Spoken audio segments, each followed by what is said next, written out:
Welcome to the June 23rd, 2025 meeting of the Portsmouth Town Council. First off, we have our evacuation procedures. Should there be an emergency here in the Town Council chambers, you will be asked to leave through one of the three doors, the one you came through. There is one in the back right corner of the room and one behind Mr. Reese. We will all exit orderly and head over to the school department building and wait for further instructions from our first responders. Now, if you would all please rise and join me in a pledge of allegiance and a moment of silence for our men and women in harm's way.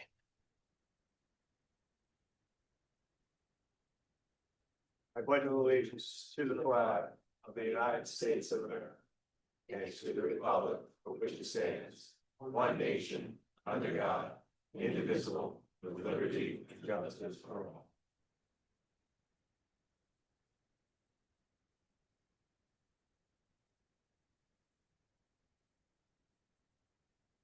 Thank you, everyone.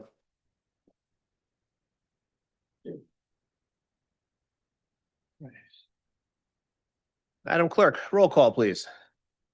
Mr. Gleason. Here. Ms. Blank. Here. Ms. McDowell. Here. Ms. Patton. Here. Mr. Piero. Present. Mr. Reese. Here. Mr. Hamilton. I am here. Thank you. All right, first up tonight, gives me great pleasure to proclaim a proclamation of appreciation and recognition of the retirement of our probate judge, Mr. Joseph Lopes. If you will join me at the podium, sir.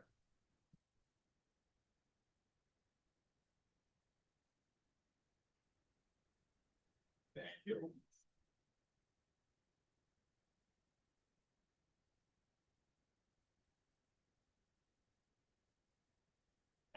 Really? That's beautiful. Only 50 years? 50. That's it, huh? Yeah. Just 50. You sure you don't want to do another 10? Please. You want to do another 10?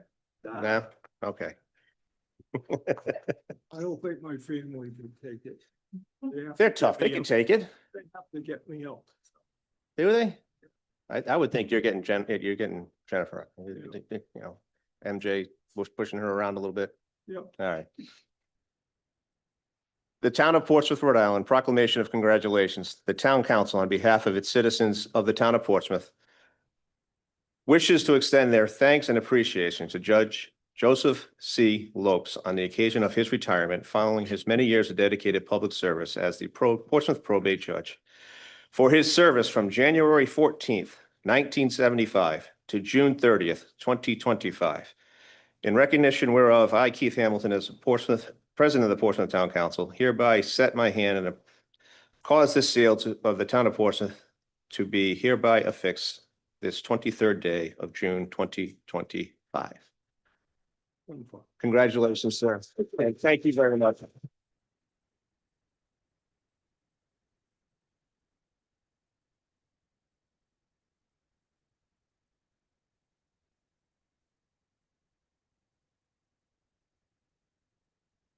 We also have, I don't know if you have one of these yet, but you I have one from 30 years. 30 years, you have one of these from 30 years still? Probably. Probably, yeah. So now you have two trivets. Yep. You know, if you stay long enough, we can get you another one. Maybe we can do a whole tile wall behind a backsplash or something. Presented to Judge Joseph C. Lopes with heartfelt gratitude for 50 years of unwavering commitment and leadership to the Town of Portsmouth. May your retirement be filled with joy and relaxation. Thank you again, sir.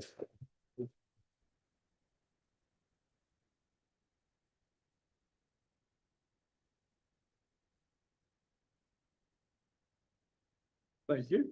You are welcome to say a few words, and we also have some, I'm sure, proclamations from our state delegation that are here this evening.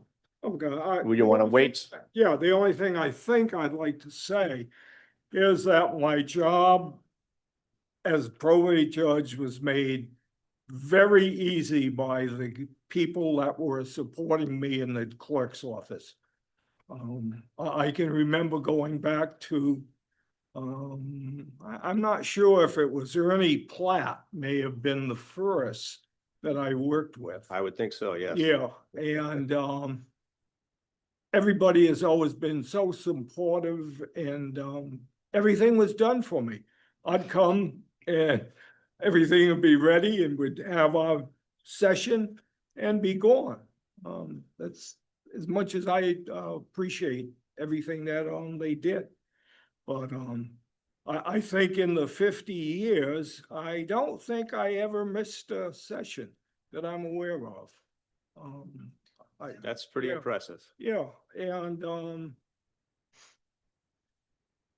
I was thinking of some of the interesting things that I ran into during the 50 years. And vividly, I can remember 9/11. I think Carol Zino may have been the clerk. No, Kathy, I think. Kathy Vera Bowden, yeah, Oh, okay. right, in 20, Yeah, 21. and we had our session, and during the session, I think it was her that came in and said that there had been the problem, and as far as the conduct of the sessions, I think I only had to call the police department once, in that, yeah, there were two brothers that just would not do anything that they were told to do. And yeah, we called the police department. They had a gentleman stand in the back there in uniform, and we got our business done. So that was important. I'm glad that only happened once. Yeah. But anyhow, thank you all for coming. I appreciate you being here. And Well, we appreciate all your hard work and your dedication. okay. Again, thank And you. we have.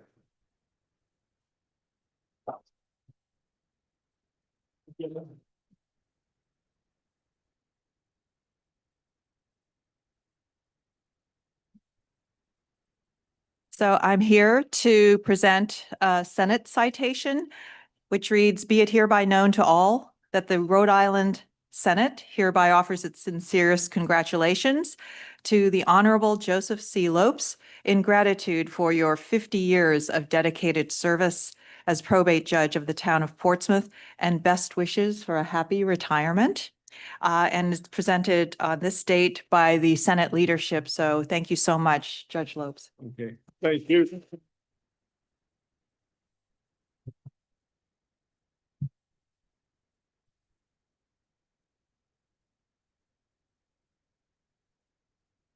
I'm Representative Terry Corcoran, Michelle McGaugh, thank you so much for your service. and we're here from the House. And so I'll read the proclamation from the House of Representatives. Be it hereby known to all that the Rhode Island House of Representatives hereby offers its sincerest congratulations to Judge Joseph C. Lopes in recognition of your retirement after 50 years of dedicated and faithful service to the people of the town of Portsmouth, Rhode Island, as their probate court judge. And so we would like to present you with this one too. Thank you. You're welcome. Thank you very much. Nice to meet you. Yeah. Thank you. Thank you. Thank Bless you. you. Thank you, Thank Judge. you all. Thank you, Joy.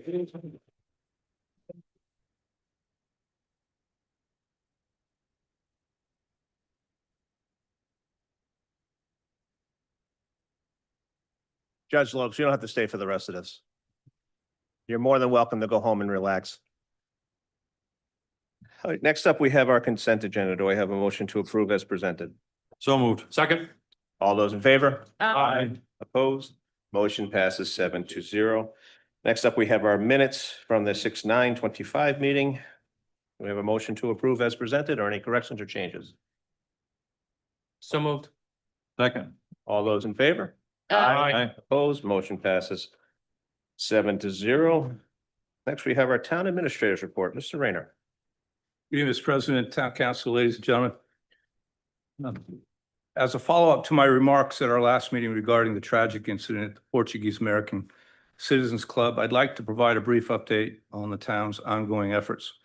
Since the incident, we have compiled all available building and permit records related to the property.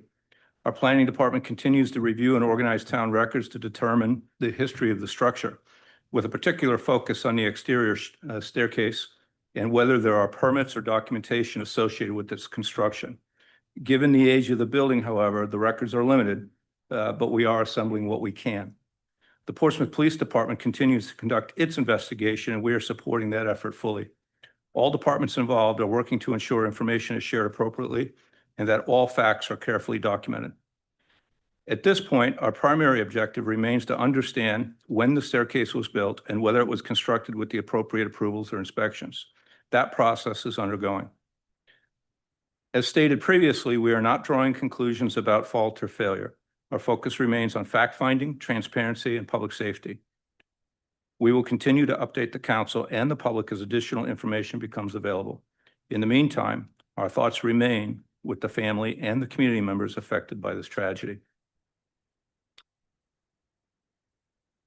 Rhode Island Housing released the final version of the 2024 low and moderate income housing unit chart. I'm pleased to report that Portsmouth's LMI housing percentage has increased to 3.5%. This year's chart includes newly eligible units resulting from recent legislative changes, most notably the inclusion of certain federally funded rental assistance vouchers and qualified mobile and manufactured homes. These changes contributed to a statewide net gain of over 6,600 countable units. The final chart, along with explanatory resources and municipal breakdowns, is available at the Rhode Island Housing website. The town planner and I recently met with the people interested in forming a Safer Streets Commission or committee. We discussed ways to move forward their initiative for a Safer Streets Commission resolution to form an advisory group to work in concert with similar groups in Middletown and Newport in an effort to try to create more pedestrian and bike-friendly networks throughout the island. Over the summer, we will help them refine their initiative for further consideration by the town council at a later town council meeting. As previously announced, our probate court judge will retire at the end of the month.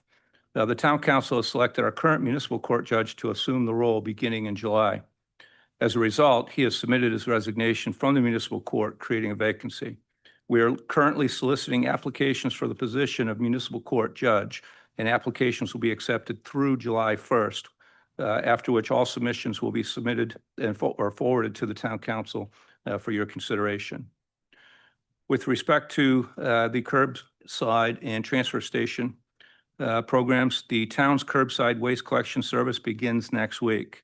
Existing waste disposal carts should be picked up by vendors before June 30th. Carts should be left curbside after the last pickup in June, after which your vendors will begin bin collection. Existing subscription service customers should ensure their carts are empty prior to pickup, and please don't put any trash or recycling in your empty bins after your last pickup. For those that signed up for the program by close of business on June 4th, your carts they're in the process of being delivered and will be delivered throughout this week. Those that signed up after June 4th will have their carts delivered as quickly as possible. For signups between June 5th and this coming June 27th, trash pickup for those folks will start the week of July 7th. For signups after June 28th and through July 18th, that trash pickup will start the week of July 28th. Trash routes were posted on the town website today.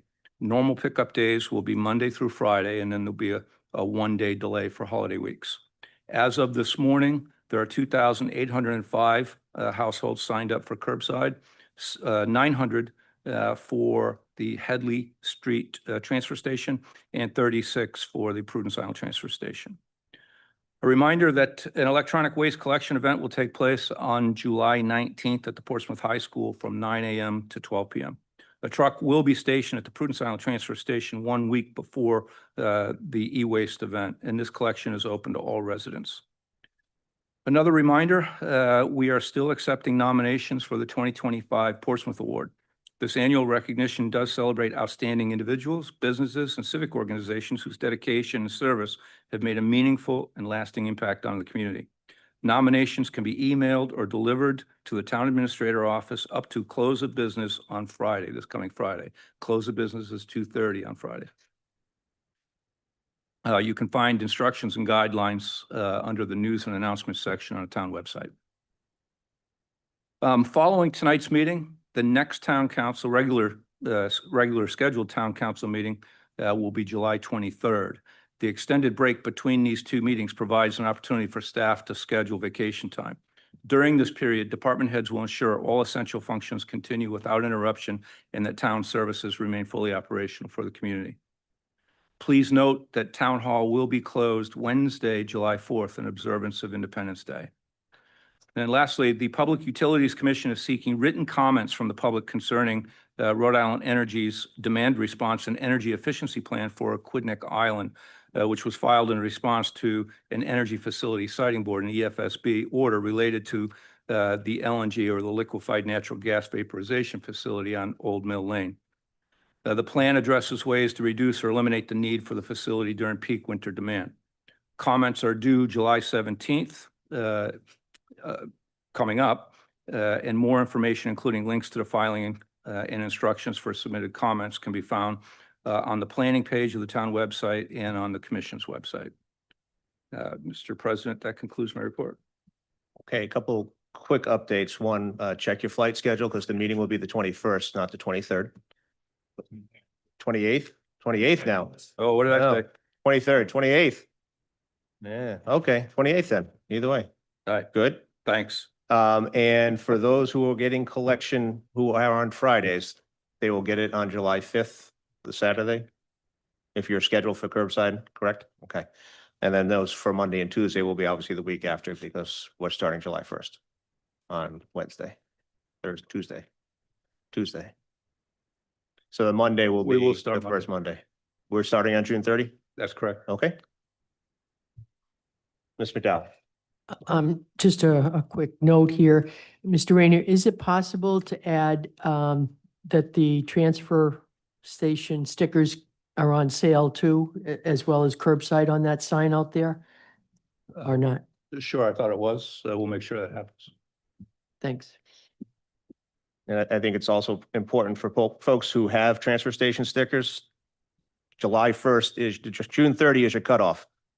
There is no 1 month grace period like there used to be in the past.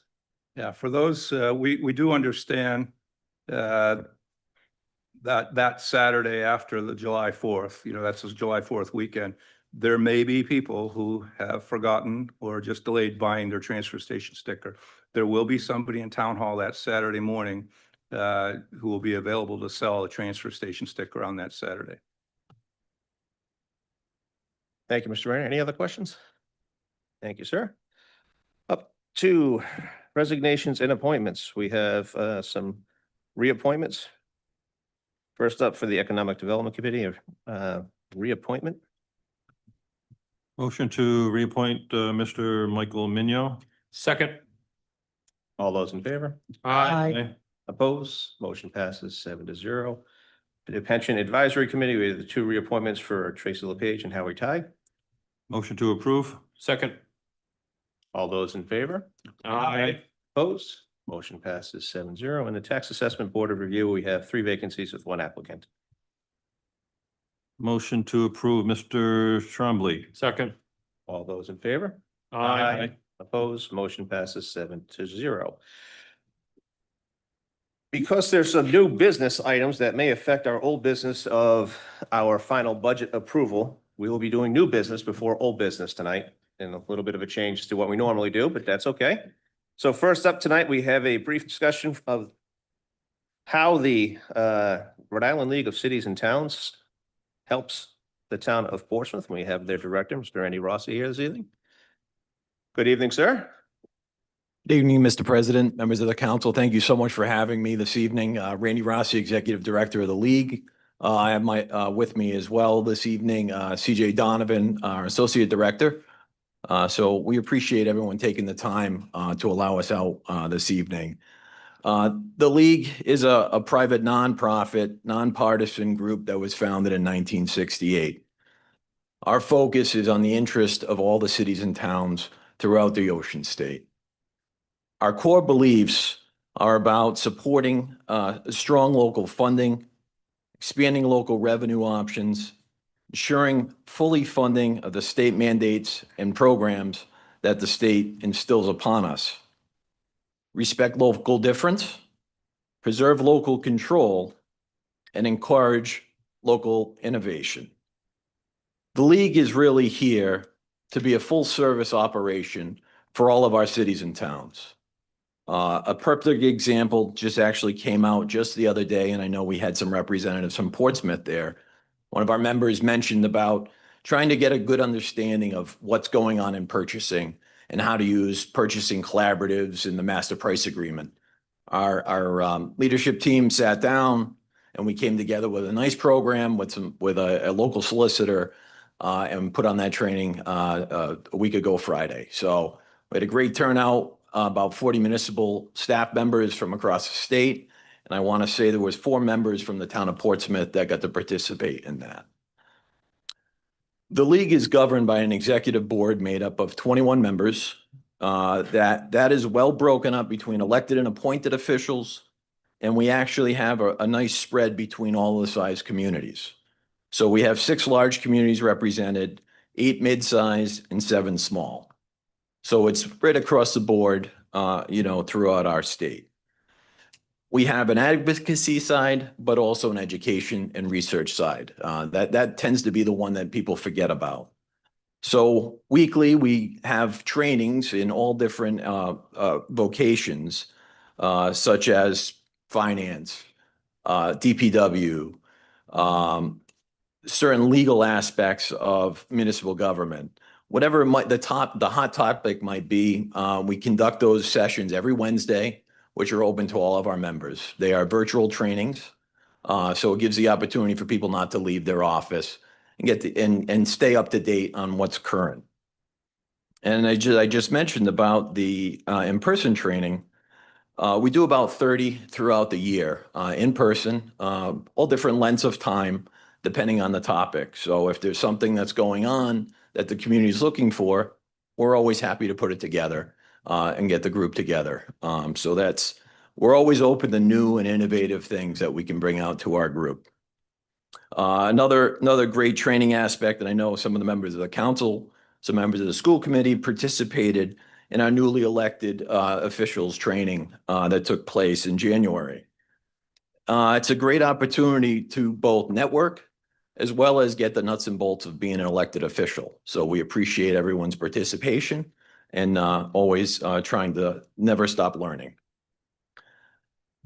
So I want to tell you some other positive things about the league, and there's a lot more to come. I've been the executive director now at the league for 8 months, and we've already expanded everything that we do from the league, and it's only going to get better. So I look forward to hopefully continuing the partnership with the town of Portsmouth, the town council, and all the staff that we've had the fortunate time of spending with them, since being in this role. We've had 2 members of the Portsmouth team complete the Municipal Leadership Academy, which is a very robust training to help bring leaders to the next level.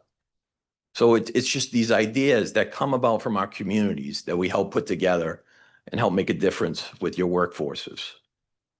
One of the big things that we were lucky to partner with University of Rhode Island on is a municipal workforce development program for finance directors and finance officials. So that program starting this summer, as we all know, some of the toughest positions to fill are planners and finance directors. So it's knowing what's needed and finding the solution to fix it. So, there's no one in the bullpen in these positions, and we understand that. And we want to help grow your staffs and make them better employees.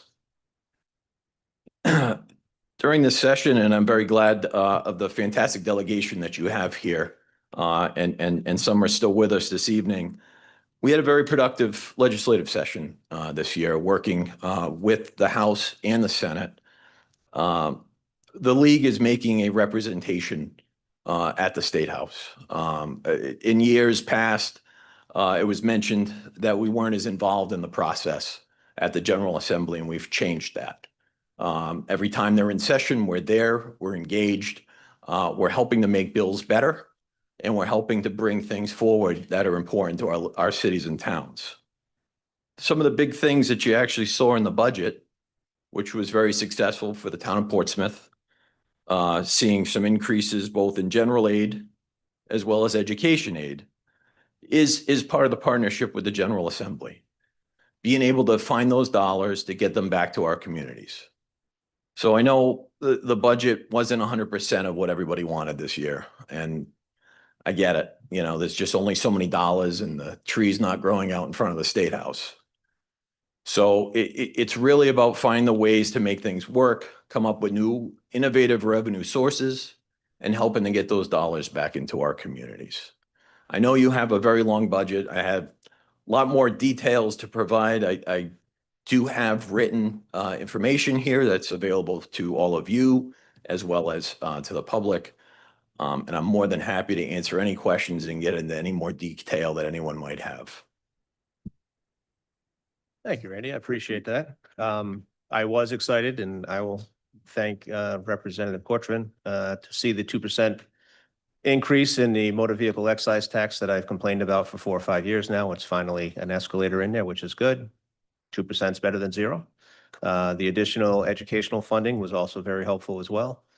Obviously, we don't get as much as on either one of those sides, but every little bit helps. So Very we're true. very thankful for that, and I look forward to you advocating for a general revenue sharing bill next year. Yes, sir. That is one of the top on the list. Any questions for Mr. Rossi? Yes. Mr. Yes, thank you. Did you support to eliminate the 4% property tax cap for communities that welcome large scale and affordable housing? And doesn't that really impact the taxpayers? I'm more than happy to talk about that one, sir. Everybody have- And I know that's been a big discussion. So we did not propose getting rid of the 4% cap. Specifically, the legislation that was supported by the House and the Speaker's package was to allow an exception for above the 4% cap for new housing developments that require 10% affordable units within it. So if it's a 10-unit project, 1 unit out of that 10 needed to be affordable. And what the thought and the idea behind that is to give the flexibility to communities to go above the cap in those instances of those new developments to allow the new residents to pay for the expanded services that are necessary in the community. It was the feeling of the board that it wasn't right to continue to tax the residents that have been paying from day one for that growth. And that was the concept behind it. It is legislation as enabling, and it gives the power to the town councils and city councils to make that decision if they do choose to exceed the cap. So it's a targeted, it's a targeted item. You have to meet those criteria in order to go above it.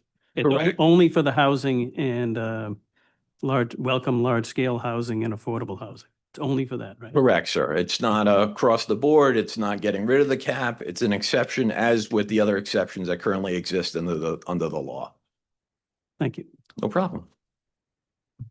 Any other questions from the council? Yep. Mr. Thank- Dell? Thanks for being here. Would that, given what you've just said in the question by my colleague here, do you see that being a slippery slope, though? Not necessarily. It gives flexibility to the communities that see substantial growth. There is always that possibility of people taking advantage of something, but that's why the legislative bodies exist in the communities. It also takes into account the residents that have been paying taxes right along and new people coming into town that you need to either add a new fireman, a new policeman, a new fire truck, whatever it might be, expansion at your school. It's not fair to everyone that's been there and paying from day one to pay for those services. That's the concept behind it. But it also, as we're seeing across the state, the impact in communities and their budgets.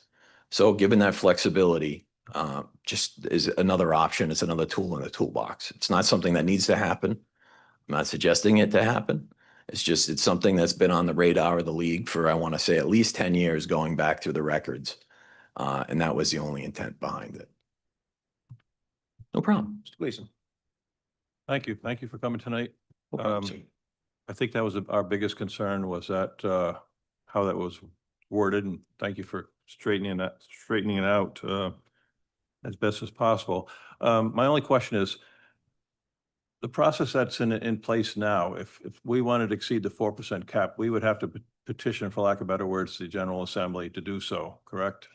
It depends in the instance, sir. So Okay, so if it was for that exception that you guys are looking for, that you have additional housing units coming in and you meet that criteria, it would need to be certified by your assessors and approved by the town council. Okay, So that doesn't need General Assembly approval unless there's something specifically in your charter or your ordinances that require any exceeding the cap in your local laws, that it would not be required.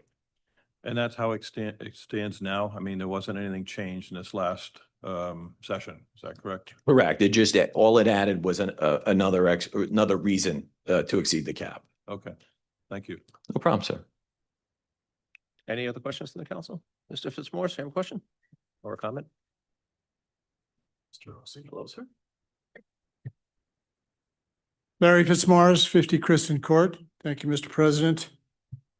I had some comments, so I'll kind of weave around what was already said and asked by the council. I think the basic objection that I have is paying, as a taxpayer, is paying the League of Cities and Towns to go around and advocate for raising our taxes. And these two bills, H 5793 and S 1091, provide that opportunity. More importantly, however, is the example or the impetus of starting to dismantle the tax cap law. I was part of that, and I think most of you understand that. But this was done in 2006 by two of the large organizations in the state, Rhode Island Statewide Coalition and RIPEC. And it was written by them and advocated for them, and we attempted to get a constitutional amendment done. We didn't get quite that far, but Senator Pavaweed, then president of the Senate, decided to take it on, and it was passed as legislation. We watched that thing like a hawk for years, and nobody ever went in to try and dismantle it. And yet now all of a sudden, all these years later, we're starting to see an impetus to try to change it. This law, actually they're identical. This law starts that, along with the one up in Providence, which essentially gives the city of Providence 13%. I think it's 13. So 12% run at everybody on the tax rate increase across the board for 1 year. So this is, the precedent here is what is of greatest concern. And it is the nature of how these decisions appear to have been made by the league. The league appears to be representing governments in the interests of governments and not the interests of the taxpayers who are paying the freight. Now, we don't pay a lot of money for annual dues here, but it's the principle involved. And we get very alarmed when we see people start to tweak this thing. And, you know, like for many years, we've seen a reduction in the overall rate of increase in taxes, property taxes in this town and elsewhere around the state. And it was driven by the tax cap law. Prior to the tax cap law adoption, the other tax cap law was full of holes and we had all kinds of increases. In 1 year, we had a 12.3%, I think it was, proposed for Portsmouth. So it didn't succeed, but that was proposed. And so our concern is very real in this. Once we start getting the camel's nose under the tent, then we're going to start seeing these proposals, one after the other, each year come forward. And whether the league understood what they were doing or whether they didn't is, you know, debatable. But that's what the problem is. And the league knew we were unhappy about this, but they proceeded with the laws, the bills. One passed, the House bill passed 57-10, and the Senate one 34-1. So they got this thing through in grand shape from their point of view, but we've now involved ourselves in a process that is eventually going to see this thing fall apart. And all those restrictions on government are going to start to go by the board. And we'll be back to the point where this state, which already has a very high tax rate for properties, you're going to see these things roaring forward each year. Now, I'm old enough to remember all this. Many of you are not. But I remember the bad old days when we used to see these things come here and elsewhere, not just at Portsmouth. So this is an important thing. We're using the people's money in this, and when we pay dues to the league, we use our people's money to pay them to find ways to raise our taxes. That's not a good idea. And, you know, I know that the idea is to, I studied the bill, for each of 3 years, new residential property is going to have no restrictions whatsoever on their property tax increase. I want to repeat that. No restrictions whatsoever. There is no percentage increase limit in these two bills. And the chances are very good the governor's going to sign this thing. So it's basically law. So understand that this has its flaws, but nobody was listening to anything that we had to say about it or anyone else. They just pushed this thing through. And it benefits the governments that want more money, which governments always want to do, but it doesn't benefit the people eventually that have to pay the bill. And that's what I object to.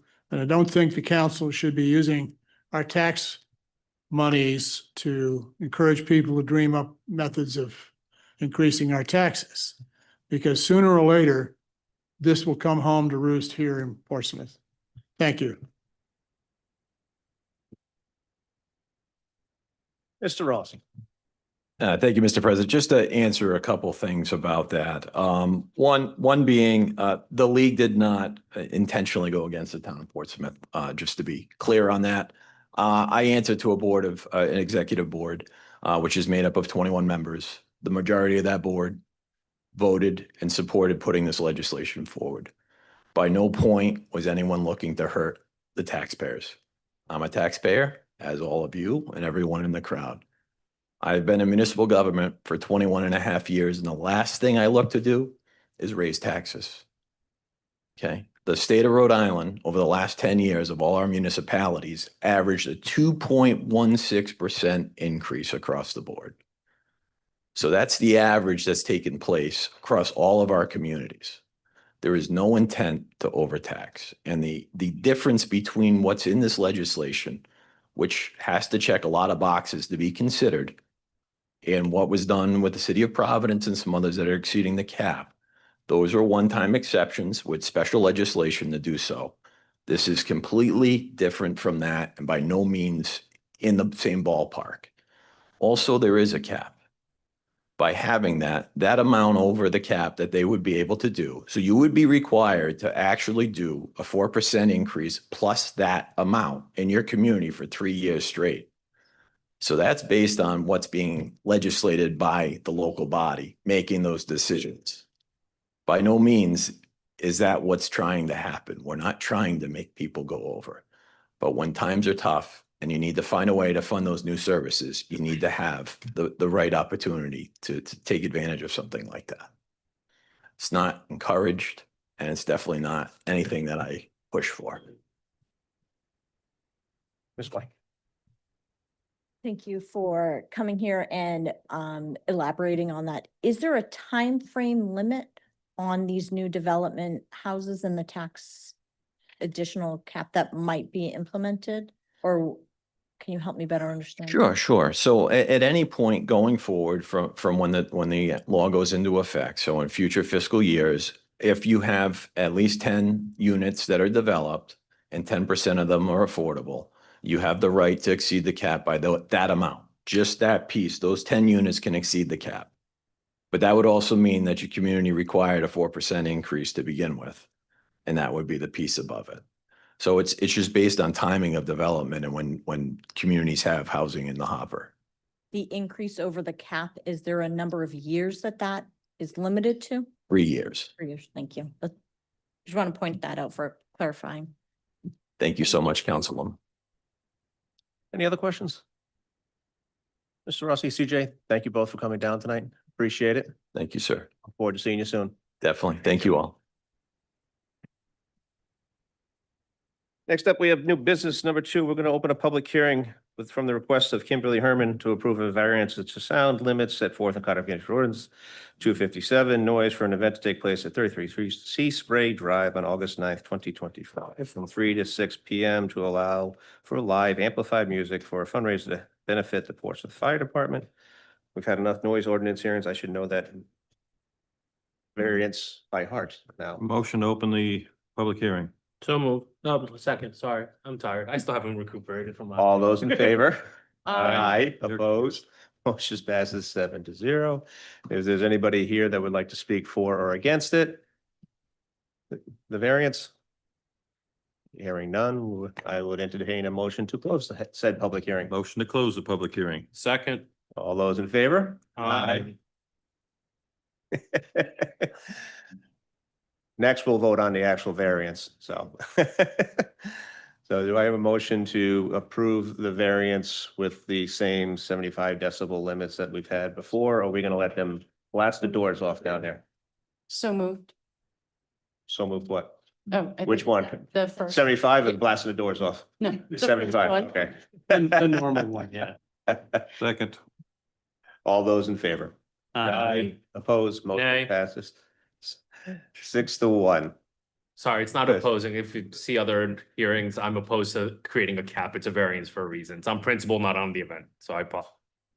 So as long as all your neighbors are on board and nobody complains, have a great time. Thank you for supporting the fire department. Very sorry for the event that happened. I remember sitting here watching fire truck after fire truck going down East Main Road heading to the house. That was a scary night. Sure, please. Yeah, that was probably the worst day of my life. And I really want to thank the fire department, the police department, all the first responders, the neighborhood. Other people have come out of the woodwork. I know there was a gentleman who works for the water department who came over to fix my water pressure. And when we were leaving, and this was on a Sunday, by the way, he came over and we were leaving and he made a comment about the fire. And he said, you know what? I was actually that day shutting off the hydrants. And he had a radio with him and said when he heard the call go out for the fire, he had to race back to a whole bunch of hydrants, including the one right in front of my house. So if it wasn't for him, there would have been, I don't want to say no water, but that would have been a problem. So I'm very grateful to the town and we're thrilled to be having this fundraiser. So thank you very much. Thank you. Are you gonna have flyers? Is this gonna be open? Are you gonna have flyers or is this for the neighborhood? Oh, it's for we invited about 130 people. Oh, So friends and then the whole neighborhood's invited. Wonderful. So yeah. Thank you. Thank you. All right. New business number 3, request to add up to $20,000 to the Park and Recreation Department's capital improvement plan for purchase and installation of playground equipment from the new increase in motor vehicle state aid. Ms. Patton, I know that's not how you worded your original thing, but I think this works better. Yeah. Okay. Yes. Yeah. So, as part of, ongoing commitment just to improve some outdoor recreational space for families in the community, I requested to put this on the agenda to allocate up to $20,000, which now will be motion to come out of the motor vehicle Yes. tax. So with the new state budget, there was an increase of $48,000 and change to our motor vehicle excise tax reimbursement. That is a 2% escalator that had not been originally put into the bill, that is now put into the bill, which I'm still taking full credit for, by the way.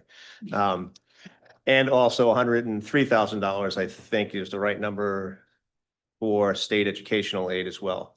So those monies will be moved into our contingency, but 20,000 of it will move into the capital improvement fund and create this opportunity to purchase some new equipment for Redwood Farms. Mr. President, just a clarifying Yes. question. Thank you. In the backup, it said 15,000 and the adjustment for the up to 5,000. $15,000 doesn't get you much in terms of No, equipment. There's more clarifying. yeah. And then also, if I remember correctly, Parks and Rec had this improvement as part of their ongoing capital plan. will this allow them to free up funds for other capital For plans? future years. For future Yes. years? I think this was originally in I part of think the capital for next next year, fiscal yeah. year. So this Okay. is just pushing it forward a year. Just wanted to make sure. Yeah. Sure. We're just making use of some newfound money, of Sounds just good. I just without wanted- costing the taxpayers any more money. Portsmouth taxpayers. So, Ms. McDowell, question? Yeah, so is this playground one of the last playgrounds to need work? Is that what we're saying here? Yes, yeah, this is in Redwood Farms neighborhood. Yep. And one of my questions, I think it's great that we're doing this shuffle here with the monies, but I just need to ask the question about the balance still left as of May 31st in the park and recreation budget. And I saw that there's an encumbered amount of 23,000. There's a budget balance of 71,600, leaving what I figured out to be 48,592. Why wouldn't we be keeping it in that same department and taking the money from there instead of doing this? That's my only question. So I can answer on that. Some of that 71,000 that you had mentioned, keep in mind, that was the March 31st report. There has been additional reporting since. I will report tonight through May. But there is salaries for the camp and beach payroll that is not encumbered. Because these are hourly rates, we do not encumber the money on that. Also, there's about 23,000 that is remaining in the camps and programs expense lines. However, when we do ad hoc expenses, we don't encumber. So if there's purchases that need to be made for camp that just started this week, those funds are not encumbered. Okay, so the 48,000 that looks to me like it's available is going to be used up with camp salaries and labor? Is that how I'm understanding it? Yes. Okay. It may all be used or a portion may be used depending on simple things like if it rains on a Saturday and we don't have lifeguards, so we don't use as much money. Oh, yeah, I That- mean, that but kind of- 48,000, we're Yep. talking about $50,000, so that's Give or about what take. it's, yeah. Great, thanks so much. Any other questions from counselors? We have a question online from Ms. Skian. Can you hear me? Yes, go ahead. I just request in the future to be as explicit as possible because the agenda mentioned Carson's Playground, but in the future, if you could just indicate Redwood Road so that people know like the location of this playground. It was unclear until tonight. Thank you. Sure. I think the correct name's Frank Carson. Frank Carson, yes, he was the Playground, neighbor of Yeah. Redwood Farms and Yeah. former council president, actually. He lived 2 houses up from Frank Carson Playground. So, yes. I feel like it's a valid point, though, that we should be adding local streets or intersections on all items. There's a Sure. lot of historical knowledge that seems just assumed. If I said the Island Park Playground, would that be suffice? A road wouldn't hurt. Yeah, if I would have said the Redwood Park Playground instead of Carson, okay, either way. All right. So we need a motion to approve the $20,000 addition to the budget in the capital improvement under Parks and Recreation. So moved. Second. All those in favor? Aye. Opposed? Motion passes 7-0. Next, we have a discussion of modification amendments to the town of Portsmouth sign ordinance, including but not limited to Portsmouth ordinance 405 9B signs. Ms. McDowell. I just wanted this on, my rationale and explanation for it is that I just think that our sign ordinance, like many other sign ordinances, can be shored up a bit. And I've talked about it with Mr. Rayner as well. And it is difficult to get a sign ordinance that's reasonable, enforceable, and constitutional. And I'd just like to begin the discussion and ask both the planning, department and our legal department to weigh in on this. First of all, with the planning and zoning, what has been done to this point with the sign ordinance? I guess an update on that, please. Good evening, everybody. We are indeed updating the sign ordinance, which is part of the zoning ordinance. We've been doing it for the last couple years. We had to pause the update of the sign ordinance due to state regulations that have trickled down to local municipalities over the last 2 years. But we are currently working with our consultant, Weston and Sampson, in updating the sign ordinance. It was brought to my attention to prioritize the sign ordinance section a couple weeks ago, and we have already been in communications with our Weston and Sampson team to prioritize it, and we will be going forward with moving the sign ordinance as a high priority and bringing that to the town council's attention first, and then going back to the other sections of the zoning ordinance.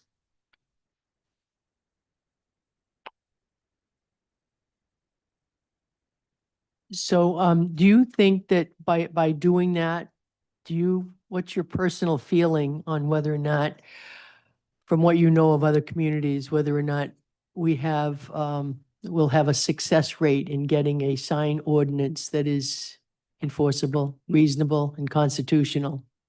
We can definitely get a reasonable, enforceable, and constitutional sign ordinance, but it has to meet certain legal criteria, which is why it's taken so long to get to that point. First and foremost, it has to protect freedom of speech. It has to be applied evenly and fairly. It has to have clear guidelines. It has to have legitimate government interests such as traffic safety, aesthetics, preserving community character. So we have to discuss, do we want blinking signs, oscillating signs, flag signs, so on and so forth. Enforceable if it can be clear and ambiguous. Did I say that right? Ambiguous. And consistently enforced and doesn't arbitrarily target certain individuals or messages. And most importantly, it has to be constitutional if it does not regulate speech-based content. There was a major Supreme Court case regarding Reed versus Town of Gilbert, and that put strict scrutiny on making sign ordinances content neutral, narrowly tailored to serve significant government interests, and does not favor or disfavor certain viewpoints. So we're looking at all of that. I have forwarded all the updates that our prior town planner did, along with former legal counsel, to Weston and Sampson. We have bi-weekly meetings with Weston and Sampson, we meaning planning staff, and Weston and Sampson have already given us a high-level review of what they consider needs to be changed, and they're taking all of these things into consideration and even gave us homework, meaning myself and my assistant town planner homework as to what we need to discuss for this Thursday. So I would think, given the ordinance that we have, like many other communities, it is hard to enforce the present one, correct? Or not? There are some sections of it, like real estate signs and temporary signs, that are hard to enforce. There's other sections within the sign ordinance that are very templated, basic ordinance language that you'd find in any other sign ordinance. Like, for instance, I've gotten a couple calls on, the banner signs, the waving, which I've seen around since day one that I've been in Portsmouth, and there's never, and mostly they're at seasonal places, at seasonal times. Is that something, when we do an ordinance, that we can make sure that there's something in there for seasonal? I mean, is that something that's reasonable? Well, section 7, signs prohibited in all districts specifically say signs which have visible moving parts, including signs which achieve movement by action or wind currents. I think those signs that we're all referring to are the inflatable tube man sort of signs or feather flags. They're also called razor sail signs. We consider those moving flags, which are technically prohibited in all districts. I think there is some leeway to discuss those types of flags if it was on a open farm, forest regulated property, or a property that is a farm-based profiting off of the produce or sales from the property. That's something that we can talk about, but it's very explicit in our sign ordinance now that they are prohibited. Yeah. But if we want to cut out certain sections to allow those types of sign styles for certain individuals or uses, then we can go down that road. One other. Oh. So now I'd just like to refer to legal counsel and ask your, I mean, is this a reality that we can do, or is this something we can achieve that will be fair, reasonable? I mean, planning definitely thinks that we can. How about legally? So yes, you can, but I don't want to give the impression that it's easy, right? So the problem is not the legality of it. Leah has a great grasp, and the consultants have a great grasp of the case law that's been there since this ordinance was first drafted, and almost everyone else's ordinances were drafted. The case law is more restrictive and more permissive to speech, so that's a good thing in one view at least. What that means is that you have to think about each section and say, okay, can we limit the type of signage that we limit in our current ordinance, but in a way that's not violating the First Amendment protections. The rule of thumb is if the administrative staff has to read the sign to decide whether it can stay or go, you've now violated the First Amendment, right? That's so when you look at each of these lines in your ordinance, think about it in that light, and then you start to think about, okay, now how do we get what we want without having that violation. And then the banner signs are a great example, right? That those do the 7 of you want that or not want that in the town of Portsmouth? That goes to the character of the community, and I think that's why you have the prohibition in here now. If you want to change that within a limited window, it would have to be maybe a temporal, a time restriction or a seasonal restriction. But you'd have to think about how that impacts the businesses that are using those today. And then I think the hardest part is honestly with the enforcement side. Your staff has to make decisions every day, because people just don't know that they're violating the ordinance in many cases, right? They might put a sign up advertising an event or pointing to a graduation or whatever it is, and they put it on the town property on the intersection near their house, and they've violated the ordinance now, and now somebody has to go grab the sign and pull it off the right of way. The same thing with the banners. Well, is that is the razor sign, the little one that flaps up, is that really covered in this ordinance, or is that an interpretation? Well, we have to decide. And how much of your staff resources do you want spending, thinking about and acting on these things, right? Because that's a real cost to the town every time they have to deal with one of these enforcement issues. So the short answer is, can we give you an ordinance that satisfies your needs and meets all the legal requirements? Absolutely. I think it's going to be up to the 7 of you to decide whether you can come to an agreement on where you want it to land, and then give us the guidance to get you there. So I think it's good that you're starting. I think this is one of the harder things in zoning to work on, honestly, because it impacts so many businesses and the feel of the town. So I don't think it's a bad idea to get a little head start on this, but I think it'll be up to the council to decide, is there a path forward? But yeah, we can make it happen. So, given that it's now taken out of the zoning and worked on separately now, the zoning ordinances with the company there, what do you see as a time frame to get something that's cohesive and I think doable? we'll probably know better after the Thursday meeting. I think that's the first, Leah, is that correct? The first meeting where you have the consultants talking about this issue separately? Yes, So- the so- 26th, this Thursday. Yeah. And then, my thought on process is that once that conversation has happened and Lee and I can sit down and talk about, those next steps and timing, my hope would be that we would get some sort of proposal or draft ordinance from the consultant. We could bring that back. I could sort of do the double check on the legal. We have good relationships with organizations that enforce these types of cases across the country. We'll ask those opinions, and get something in front of you that you can start discussing, maybe well, we have 3 weeks till the next meeting. So, maybe as soon as that, but maybe the meeting after that. So maybe by the end of the summer, definitely? I would hope so, but I think, Leah's got to weigh in on that too. I don't want to answer Yeah. for her. Yeah, okay. All right, and so that was my main purpose of bringing this on the agenda, or putting this on the agenda, to begin the discussion, both with planning and legal, on how to move forward with the sign ordinance. So thank you very much. Ms. Patton? I just have a question.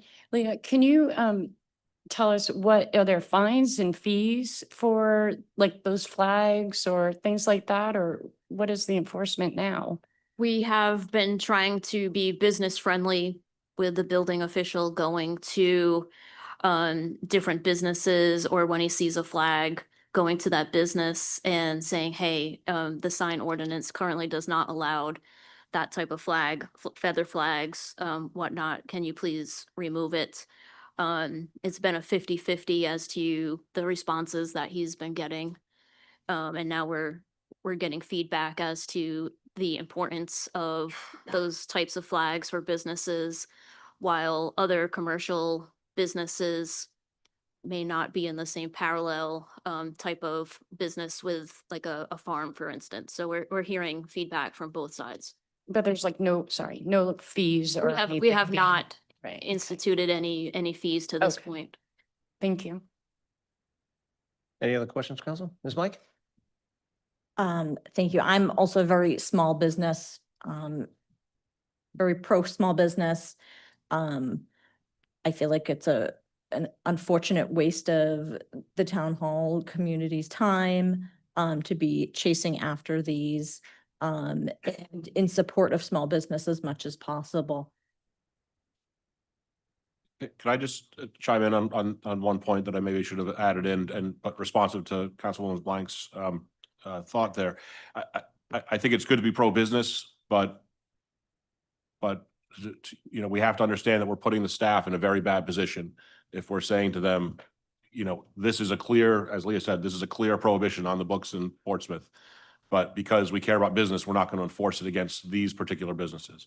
Because now you've just created unenforceability across your sign ordinance, right? So by neglecting to enforce on a sense of, commiseration with the needs of the small businesses, what you're doing is you're undermining the enforceability of your entire ordinance. So I think, from a policy development perspective, the council can do better by staff if you make a clear either change to the ordinance or a policy that you issue or whatever it is, so that it's not left sort of to the discretion of the staff, because I don't think they want the discretion, honestly. Absolutely agree, and that is what I meant.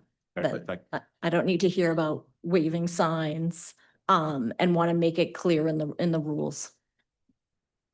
There have been occasions in the past where certain attributes in terms of agricultural signs or agricultural things in state law, either put down by DEM or General Assembly, supersedes town ordinances. Can that be the case in some of these signs as well, with somebody's farm stand or something like that? Yeah, absolutely. And there's, there's a whole host of things that you have to consider. And, that's an important one, state precedents, state roads and the governance of state roads. People may not realize that they're driving down a road that is a state road. They just think if it's in Portsmouth, it's all Portsmouth, right? And so it's a combination of making sure you're hitting all the layers of legal, responsibility.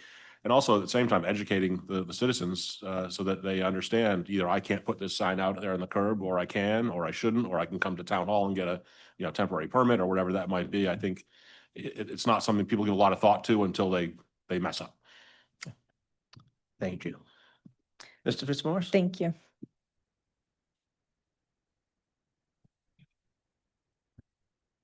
Thank you, Mr. President. Larry Fitzmaurice, 50 Kristen Court. I think I've heard a lot about business issues here, and that's not what I wanted to speak to. I wanted to speak to the matter of political speech, which is the core problem and why we're having a problem with our sign ordinance. Basically, 4 years ago, the U.S. District Court permanently enjoined and restrained the town from enforcing that part of its zoning code. In other words, political speech, signs that are associated with that. 4 years is a long time to fix this problem. And we need to be mindful, I think, on the council that this is 4 years in which there's been a violation of our freedom of speech of all citizens in this town that may or may not be exercising their freedom of speech. So we need to resolve this issue. And I'm mindful that there's a lot of other issues involved, but I think we need to push forward and get this done. This has been hanging around our necks for quite a while. Thank you. Thank you, Mr. Fitzmaurice. I would respectfully disagree that the reason that the current situation we are in was due to content of signs. What type of sign? The content of the signs. Oh, It was location, not content. And well, that's not what there's not what the U.S. court said. that's not what was argued, but that's not what was being enforced. And there's only one person that can correct that, and that person won't. So Well, I would disagree respectfully. I respectfully disagree with you that no matter what we do with our sign ordinances, that person is still going to be the person that he is today. Well, I'm not asking you to change personalities. I'm asking you to change the ordinance, and so The it's ordinance is not, constitutional. no matter what we do to the ordinance, is not going to affect the way that individual treats the town, its residents, and anybody who passes by. Okay, I made no reference to anybody in particular. I know you didn't. I think it's an issue for all of us to Yep. fix this problem. And by the problem, I mean the fact that our sign ordinance regarding political signs is a freedom of speech violation, and that should be fixed. Thank you. So Just as an FYI, the town does not touch any political signs at all. understood. And for the record, you have been working on this. This is not something that we just started working on. It has been This is right. correct. I would beg and plead with the council to let us do our job and update the sign ordinance instead of running around town, picking up yoga signs and other stupid little signs. Please let us just focus on real work. Mr. DiPiola. Mike DiPaola, 1074 East Main Road. I am the sign guy. As the town solicitor just said, it undermines the selective enforcement that the town has done and continues to do. There are ordinances in place, they're sign ordinances, but the town refuses to enforce the sign ordinance. It's on banner signs. I beg to differ with you, Mr. Well, I know for a fact, and I think the solicitor can confirm that, because he just stated 2 seconds ago that it undermines the sign ordinance. So if you decide, the building inspector, the town zoning, whoever, they decide that they're gonna show up at my front door and take signs down on my personal property last week, just because they think they can, it's wrong. It's against the First Amendment rights, it's against the law, and it's gonna bring a big-ass lawsuit against the town. And my lawyer is chomping at the bit, and that's guaranteed. So as he said, it's either you enforce everything in the ordinances, everything in the sign ordinances, everything. You don't pick and choose. That's called selective enforcement. And that was my basis for my federal lawsuit. It did not one word was there. One word was written on those signs that swore. But the town decided that they're going to issue me a violation, 9 violations for 9 signs, $500 per day, and they were requiring me to get a $500 late fee per sign per day. They threatened me with $4,500 a day to get a permit, which I didn't require. I didn't need it because there was a guy on East Main Road and he had F. Biden. Nobody attacked him. Nobody issued him a violation. But they issued me a violation on my signs on Bristol Ferry Road. Why is that? Because I was speaking the truth, which has come to be truthful. Because as I've proven over and over and over again, the town is corrupt. They decide when and who they want to enforce the rules against. It's called selective enforcement, and the town solicitor said it perfectly. And we are not corrupt. Have a nice evening. And for the record, you don't live at 1074 East Main Road. Good evening. Good evening. Steve Anderson, 234 Headley Street, Maplewood Farm. I never thought, a little harder than I thought. That's okay. Take your time. I am a 3rd generation potato farmer, part of the 1st, 2nd generation sunflowers. I am one of the farms that was targeted. 40% is what my sales went down. I'm asking the council to give the farmers an exemption under the right to farm in the town of Portsmouth for our flags.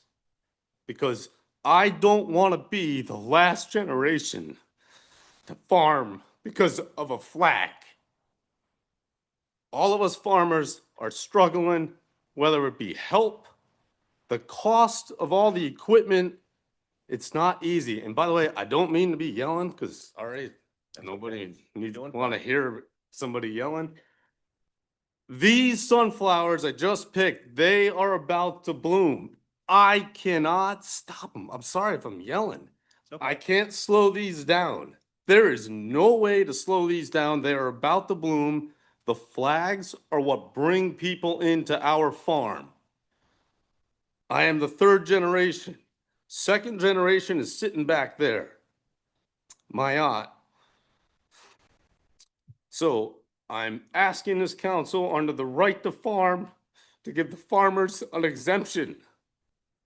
Because 2 of us farmers were targeted, and one of them was quite surprised that he was targeted because a certain individual keeps going in there and then targets his farm, which is mind-boggling. I'm Steve Anderson, and I'm a 3rd generation farmer. Thanks for your time. Thank you, Steve.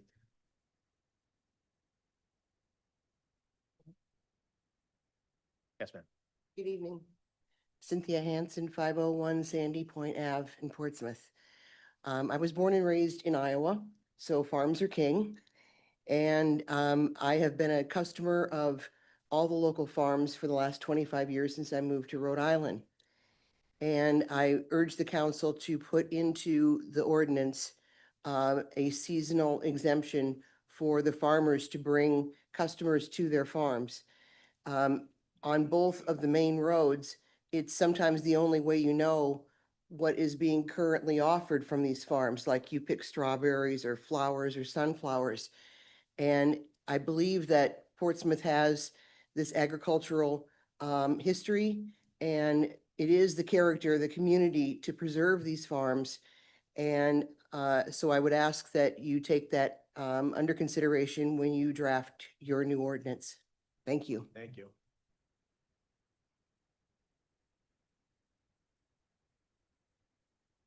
Ms. Hitchin? So you've taken a few notes. That's good. Appreciate that. by no means does this council, and I hope I can speak for the 7 of us, want to hurt any of our farmers in any way, shape, or form. It is not the council who has decided to target farmers.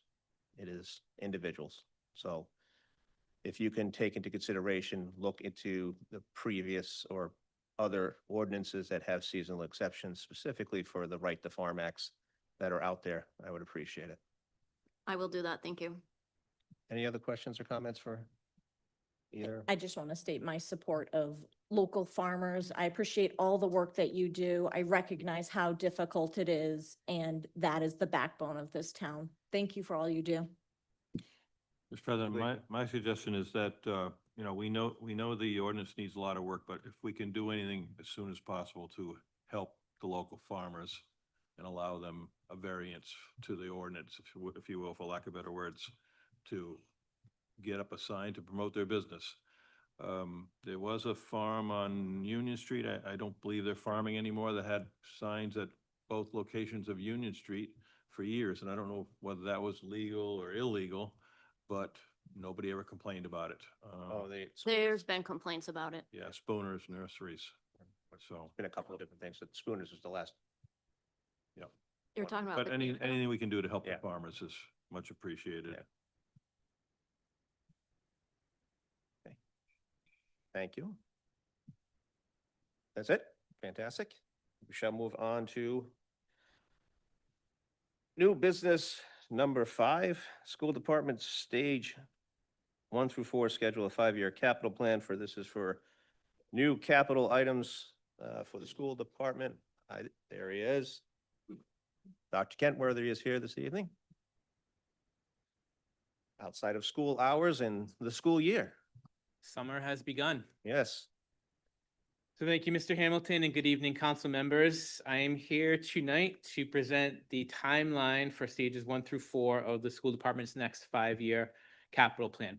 So the intention is this is informational only, but there are some key dates that will be coming up quickly, some of which will require, in addition to a school committee vote in order to move forward, also a town council vote. So we just want to make sure that everyone has a full understanding of the information that will be coming before you. The school department's current 5-year capital plan is set to finish up this summer with the completion of student bathrooms at Portsmouth Middle School, and has a final expiration date of December 31st, 2026. These projects are being financed by the 2021 bond approved by Portsmouth voters. Rhode Island school districts are required to have a RIDE-approved 5-year capital plan on file with the state. Projects that are part of an approved 5-year capital plan are eligible for a guaranteed RIDE reimbursement rate currently set at 40% for Portsmouth, with the potential of additional reimbursement if incentives can be met. As an example, we believe that we have met at least one of the incentive criteria for some of our current bond projects and have applied for 45% reimbursement, but know that we will have a guarantee of at least 40% for all projects. Any RIDE reimbursement for approved capital projects is returned to the town in the form of housing aid. It is in a district and town's best interest to ensure that major school construction projects are completed as part of an approved 5-year capital plan.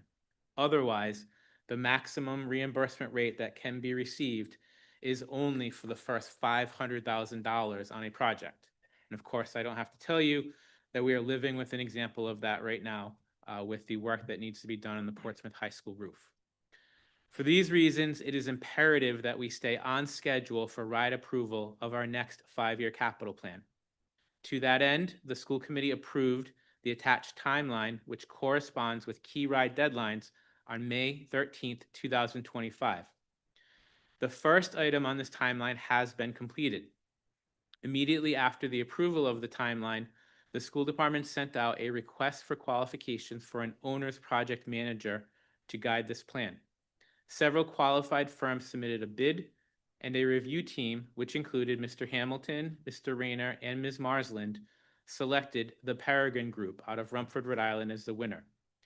Peregrine has been the owner's project manager for our current capital plan projects. With the completion of the middle school bathrooms this summer, Peregrine has ensured that over 15 separate projects related to this current plan for a value of close to $22 million will have been completed on time and on budget. At this time, I will hand things over to Mr. Sam Bradner, Managing Partner of the Peregrine Group, who will walk us through the rest of this timeline. Good evening. Good evening. Thank you, Superintendent, Council President, members of the council. Thank you so much, Sam Bradner, Peregrine Group, as the superintendent mentioned. What we've provided this evening is a pretty high-level schedule for the process that will unfold in the coming years. There's a lot of, if you're not used to looking at these type of documents, I'll try to just kind of give a high overview. But for the RIDE process, there are 4 stages, stage 1 through 4. As Superintendent explained, you've just completed stage 4 for the almost the remaining work. The last pieces are wrapping up this year. It's been a privilege for us to work with the community, with the superintendent, his team, the school building committee, and the school committee. But basically, the 4 main steps are first the necessity, defining the need of the community and of the facilities in that community. You went through this process before, you did an assessment. The first step will be to bring team members on to do a new assessment now that that one is getting ready to expire. Once you have defined the need, then you're really defining a solution. So that solution is going to come in the ways of improvements to those facilities, things that have been on lists, probably for years that maybe weren't addressed in the first round. And then also, are there educational enhancements to improve teaching and learning in addition to kind of the infrastructure improvements, roofs, HVAC, some of those other core elements. So stage 2 is really defining that need at a conceptual level, that solution at a conceptual level, and then submitting that to RIDE in order for them to approve the total amount of funding that they'll deem eligible for reimbursement at the ratios that the superintendent just mentioned. Once we conclude that step, then it's taking that approval and turning it into detailed documentation. So advancing into stage 3, we're taking those concept plans, those concept budgets, and really going into a detailed level that would allow those projects to actually go out to bid, and then upon bid, then go under that construction process. So what we've outlined in this schedule is those 4 major stages.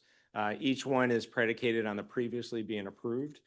So we know this is pretty aggressive, but we also want to make sure that we can kind of put these pieces in place in a timely manner, so that you can be getting underway with those projects, hopefully in a couple of years. There are ways to kind of pivot and do some things on a more aggressive time frame once you have gotten that stage 2 approval. And we also know that you guys are dealing with some pretty significant infrastructure issues right now that you're working through RIDE with. So, we think that you're coming out of a fairly successful process that just completed, and we're ready to roll up our sleeves, work with the superintendent, his team, and everybody else to implement this next round. And I think to his point too, this will come before the various elected bodies for several approvals through the process. So certainly will not be the last time we're here, and we're here to support both the council, the school committee, and the building committee, and the team at the district, to kind of be as comprehensive as we can and transparent as we can with all these steps. Do you need a vote from us to approve your schedule, or this is just informational purposes only? It is informational purposes only. However, we wanted to make sure there was a full understanding. We will need a vote for the next item. The LOI is a letter of intent that needs to be submitted for stage 1. That requires both school committee and town council approval. So as you can see there, that will be coming up in the August-September timeframe. Okay. Any questions on the process for that RIDE sets forth in terms of getting reimbursement for housing aid and construction projects? As superintendent mentioned, we're at the tail end of the $20 million bond that was for high school, middle school, Hathaway, Melville, all the schools were touched. All new bathrooms at the middle school. This ongoing right now, right? Yes. All right. Any questions? No? Thank you both very much for coming in tonight. Thank you very much. Appreciate it. Thank you, sir. Next up, we have a public hearing for community development block grant application. Review and approve programs to be included in the town CDBG application to provide funding for public facilities, specifically to provide funding for the acquisition of senior center condominium in an amount of $1.25 million. Bob, how are you? I'm good, Council President. Thank you for having me. Good evening. We're here tonight for the application for the senior center condo portion of the Ade Bethune House overall project. We're hosting right now a public hearing, and then you guys will vote on a resolution. That's all part of the CDBG application. If I can answer any questions about the CDBG component of this, it would be my great pleasure. Our Executive Director, Christian Belden, is here somewhere. Here he is. If you have any questions about the project, he can answer those for you. All right, so first, we're going to start out with, Motion to open a public hearing. Second. all those in favor? Aye. Any opposed? Motion passes 6-0 with Ms. Patton recusing because she is on the board of the senior center. So, questions, for Mr. Blaine or for Mr. Belden on this, or Ms. Hitchin, but primarily Mr. Belden and Mr. Blaine? No? Ms. McDowell? You don't have to. And remember. I wish I didn't. We're specifically asking questions on the CGDB block grant for the senior center application. We're not going to be discussing the senior center in proper space in the spot. Who's going to use what or anything. It's just specifically about the grant application process. Okay, you might stop me, but at any rate. State law will. State law will. Well, I think my questions are in line with the CBDG grant, but anyways, when this came up, I saw it in the paper about the public hearing. And for some strange reason, I was under the impression for a bit of time that the funding that came from this whole project was going to include the senior center. Then when I read that, it made it sound like the town is going to purchase that.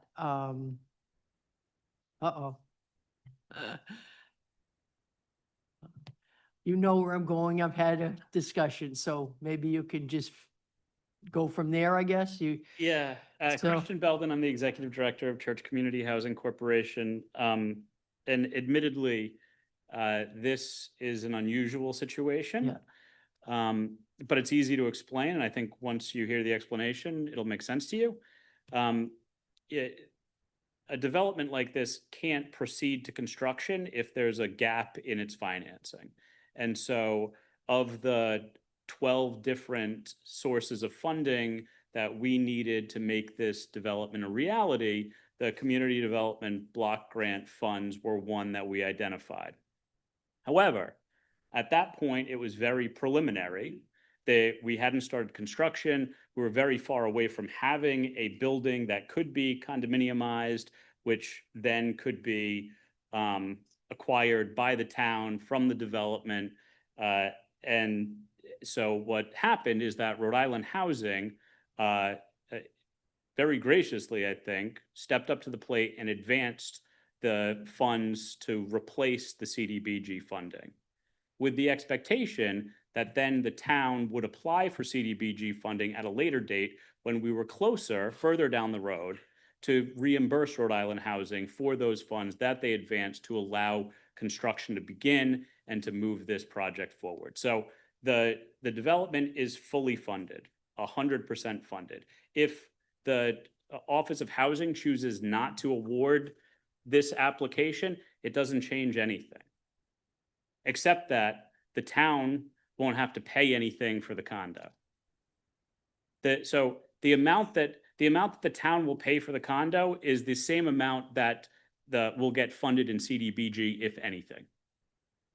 It is really just a mechanism by which the State Office of Housing would repay Rhode Island Housing.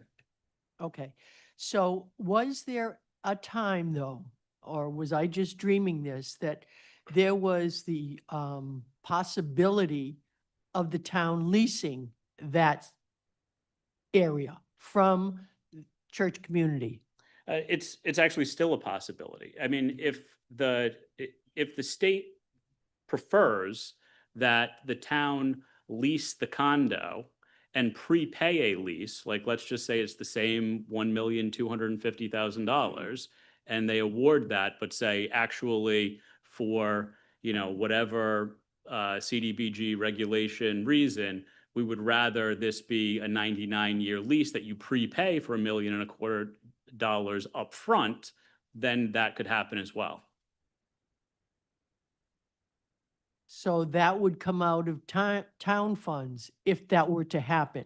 It would come out of the CDBG funding that would be awarded to pay that. There is no more money that the town is it's going to come out of the town's pocket for this development. Okay, all right, then the next part of that is, at one time, I thought I heard that the condo was going to be 200,000. Then there was a little time that passed and I heard that it was going to be 600,000. And now we're at this stage where it's 1.25 million, okay? And so I guess I need to know for my own purpose, what is the cost of each condo? Is it $1.25 million for each condo that's So there's only, so constructed? this would be the only condo. The rest of it would be a development that is, I guess the rest of it would also be a condo. So there would be two condos, but one condo would be 57,500 square feet. And this condo would be 2,600 square feet. And yes, on a per square foot basis, it is the same cost. This is a little bit more. The hard construction cost for the rest of the development is $430 per square foot. It's a $26 million development overall.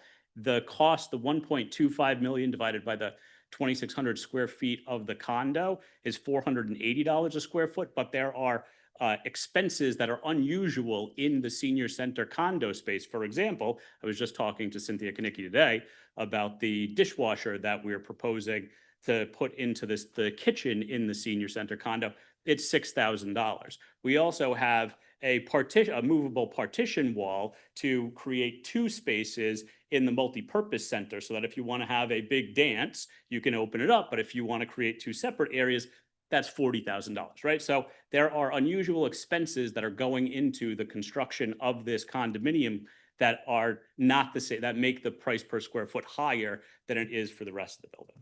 But yeah, $1,250,000 for 2,600 square feet is accurate.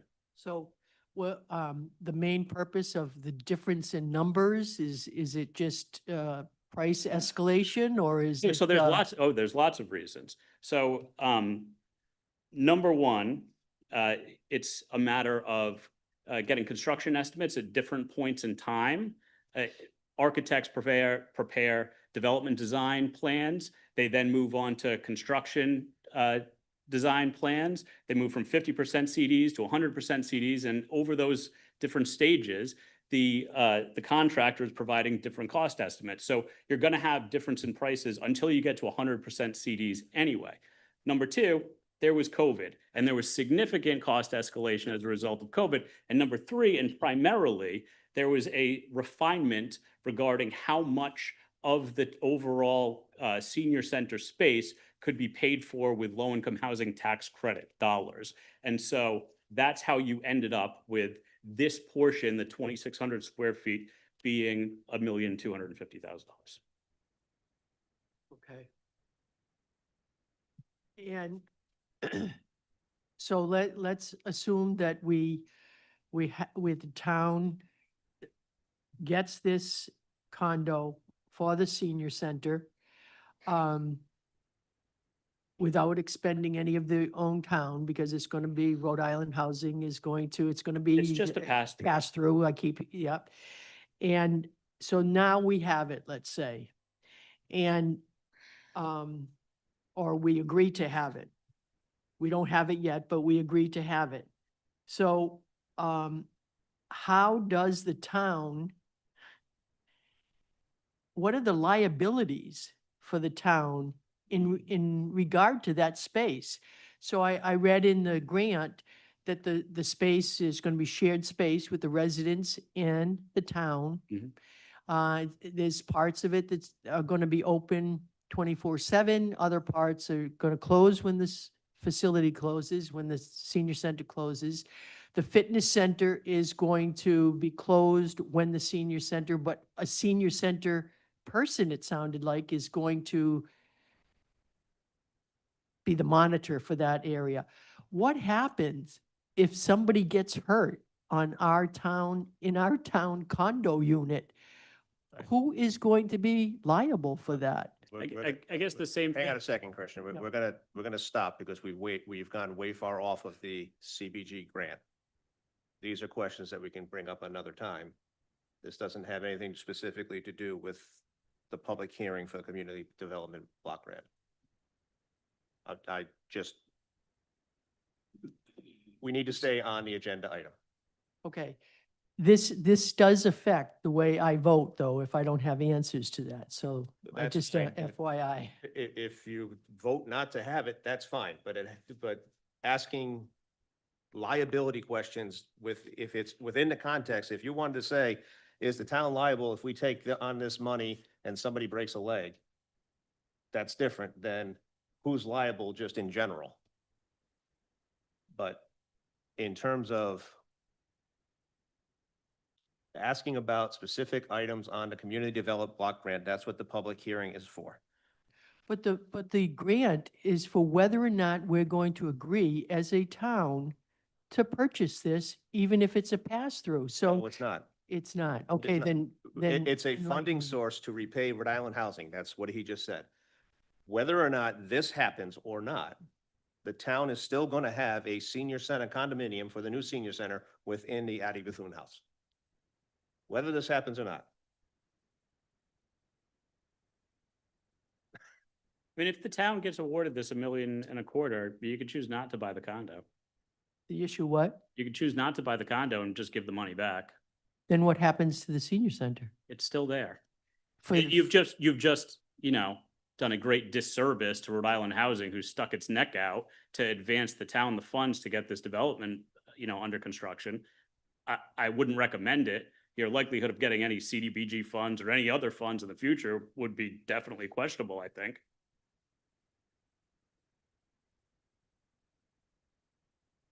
Well, legally, I can't ask these questions. I'm no. happy to answer the question. No, I know, but I don't want to I be. understand you're happy and I understand she wants to ask them.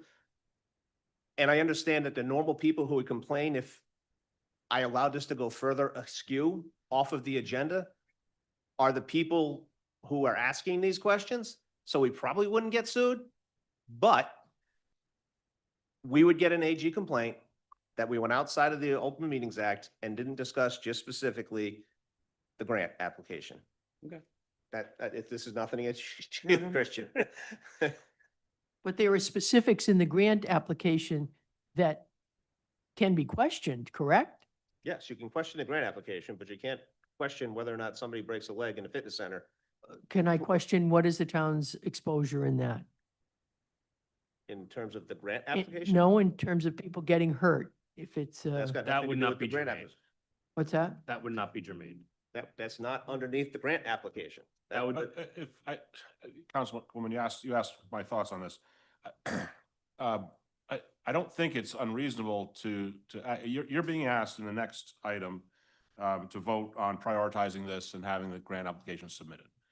So I think either now or in that number 7, I think it's fair to ask, is this something the town would want to accept, the town council?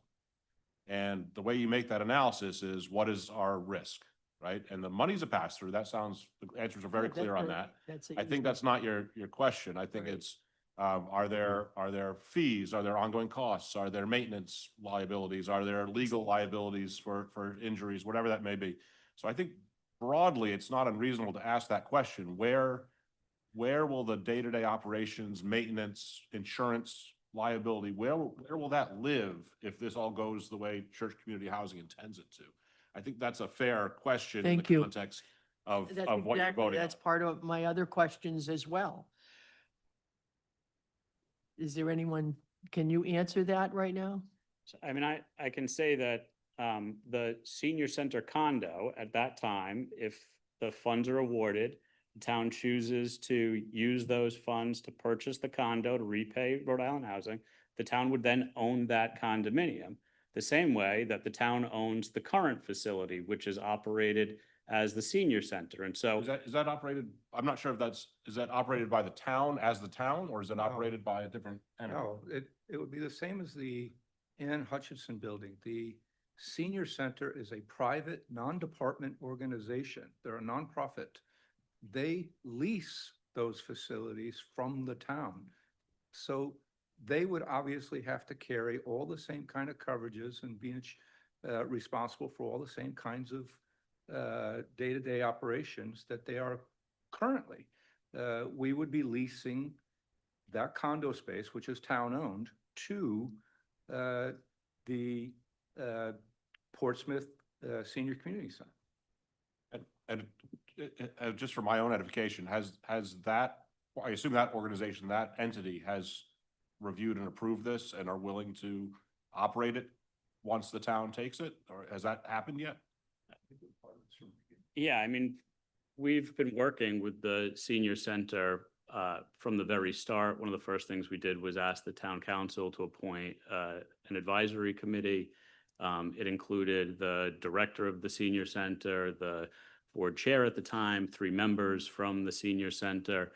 And, you know, we had meetings with them starting in June of 2021, all the way up until January of 2023, to come to a design for the senior center that satisfied all of the stakeholders on the advisory committee, which included 2 members of the town council.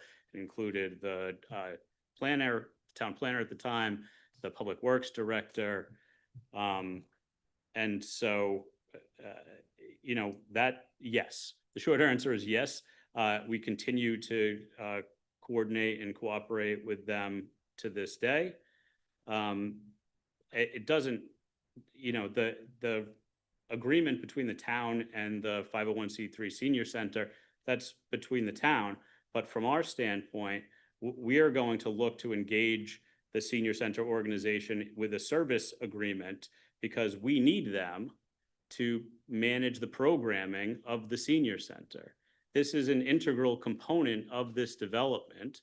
It's been, you know, this is a new senior center development. We need the organization that knows how to run a senior center to run that senior center. And so, yes, they are absolutely willing and eager to engage in that service agreement with us to provide that programming in this brand new senior center facility that we're building. Why don't we stop there for a second? Cynthia, who is the director of the senior center, is online and has her hand up. If Kathy can bring her up. And we'll. Am I unmuted? You are good, Cynthia. Welcome. All right. Thank you very much. I would like to address Mrs. McDonald's question. McDowell's question about liability. We have our own liability through the trust. Anything that we lease from the town, we have to have liability on. If it was a fault of the town, whether they came in and, they fell down the stairs or something, no, that's not us. Anything that we own, any property of ours, anything that happens that is our fault, we're responsible for. We have our own liability insurance. We had a fitness center where we are now, and I've already talked to the trust company, and it's not going to make any difference. We will still be responsible for the fitness center. I have other questions, but I can't address that now. That has to be with church, community, and the town. But right now, we have the responsibility for the fitness center. Thank you very much. I hope that answers your question and helps you. That certainly helps me. Thank you. Yeah, we have to carry our own insurance when we lease. Yeah, I just wanted to make sure that any liability in the use, when it is being used as the senior center, is then under the auspices of the senior center and not Correct. the town, you know, Correct. as it, you said, as it is now. I just want to protect the town from that kind of, make sure the town is protected from that liability. Absolutely. Thank you very much. Thank you. And then, this might be out of order, but after hours, when people are using that space, I mean, these are the things I think about in terms of protecting the town, you know? Using which space? It I'm says, sorry, don't, point of order. We are, We are way off topic now. Now we're talking about utilization of the space and liability, like that has nothing to do with this grant. I'm talking about, I thought I was talking about liability, a further question. No, now of you're talking about liability. liability and utilization. There are two separate things to the grant. we're specifically having a public hearing as to the grant application. Okay, thank you. Any other questions for Mr. Belvin from the council? Mr. Fitzmaurice, you've been standing patiently behind Mr. Plain and Mr. Belvin. A question about the grant application? Thank you, Mr. President. Once again, Larry Fitzmaurice, 50 Kristen Court. I've tried to follow all of this business for some time, and every time I hear any further discussions, it gets more confusing. I have some suggestions. I have a question first. Are we going to pay $1.25 million for a condo? Is that what we're going to do? We are not. If we are fortunate enough to be awarded a grant, I don't mean the business about, well, we're going to get the money somewhere else, therefore we're not paying for it. I'm talking about using town funds received from whatever. it In will this not case, be. the community development It will block not grant. be town funds. It's a pass-through and it's a reimbursement No. for funds already given. I think that's an issue of semantics. We're getting the money from No the federal taxpayer government. dollars from the taxpayers of Portsmouth will be utilized to purchase the condominium. Does that explain it better? No, it doesn't, because I pay federal taxes too. We all pay federal taxes, yes. Therefore, it's my money on both sides. I would like to suggest that this resolution be modified by the council to reflect council oversight on this business. In other words, when the town is making a decision, the council makes this decision, so we can see these things being done out in the open. I think the transparency is a problem here in understanding these things. Mostly, I don't read about them and I don't see them before the council. I hear about them as some people come forward and describe what agreements were made in some group outside of the elected process. So I'd like to see that this resolution be modified to reflect anything to do with this 1.25 million, $1.25 million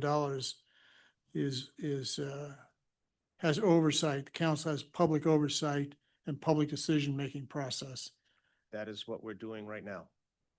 I'm talking about when these decisions are made, not. We are making these decisions right. I don't mean to get into semantics with you. I know.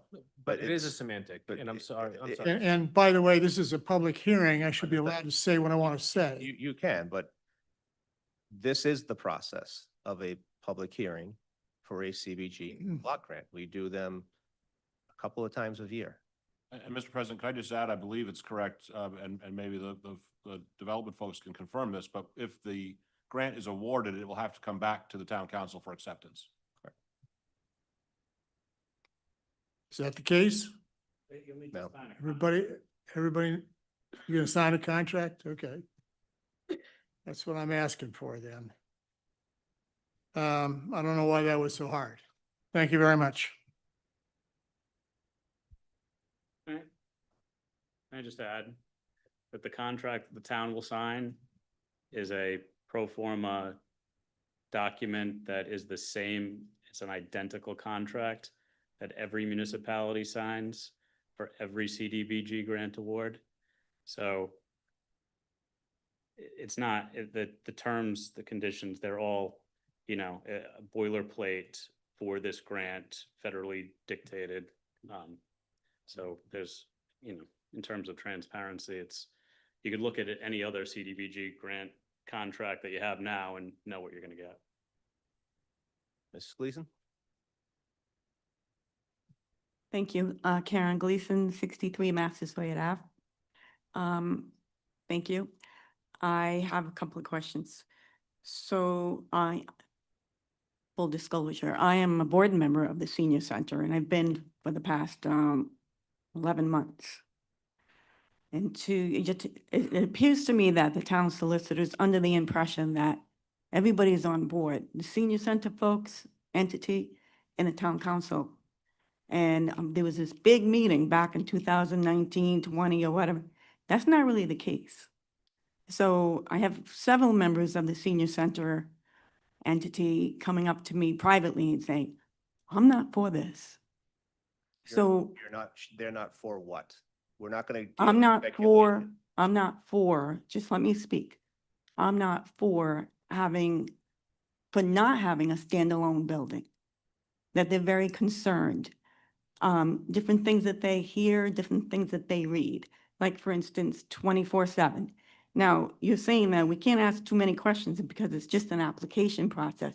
I understand that, but my feeling, my sense is putting the cart before the horse because in this room is town council. They're making a decision about an application. And also in this room is the people from Church Community Housing. All right, but there's no one here really representing who you're buying this for. And the senior center people really should be here. Like the many members don't know what's really Larry said something about it's getting more and more confusion as we go along. And I agree with that. I think the senior center people should be here. So Because it's an application. No, I understand. Okay. I'm gonna iron it out for you. You understand what I'm trying to say? I do, and I Okay. want to iron it out for you. As it's been ironed out in these chambers multiple times over the past 5 years. But not everyone has been at it. We haven't been a seat at the table. So here's my question. I disagree with I'm you. gonna- The senior center has had a seat at the table. Well, yeah, I- there was a few people, but not really representing everyone. Okay, Okay, so I think what's gonna happen, these people can correct me if I'm wrong. So we're gonna go forward with this, and then we're gonna go forward with something else. And then we're gonna come to the table at some time. At the very end of all of this, the senior center people are gonna be invited to the table. You can't go backwards. So what if in the end, we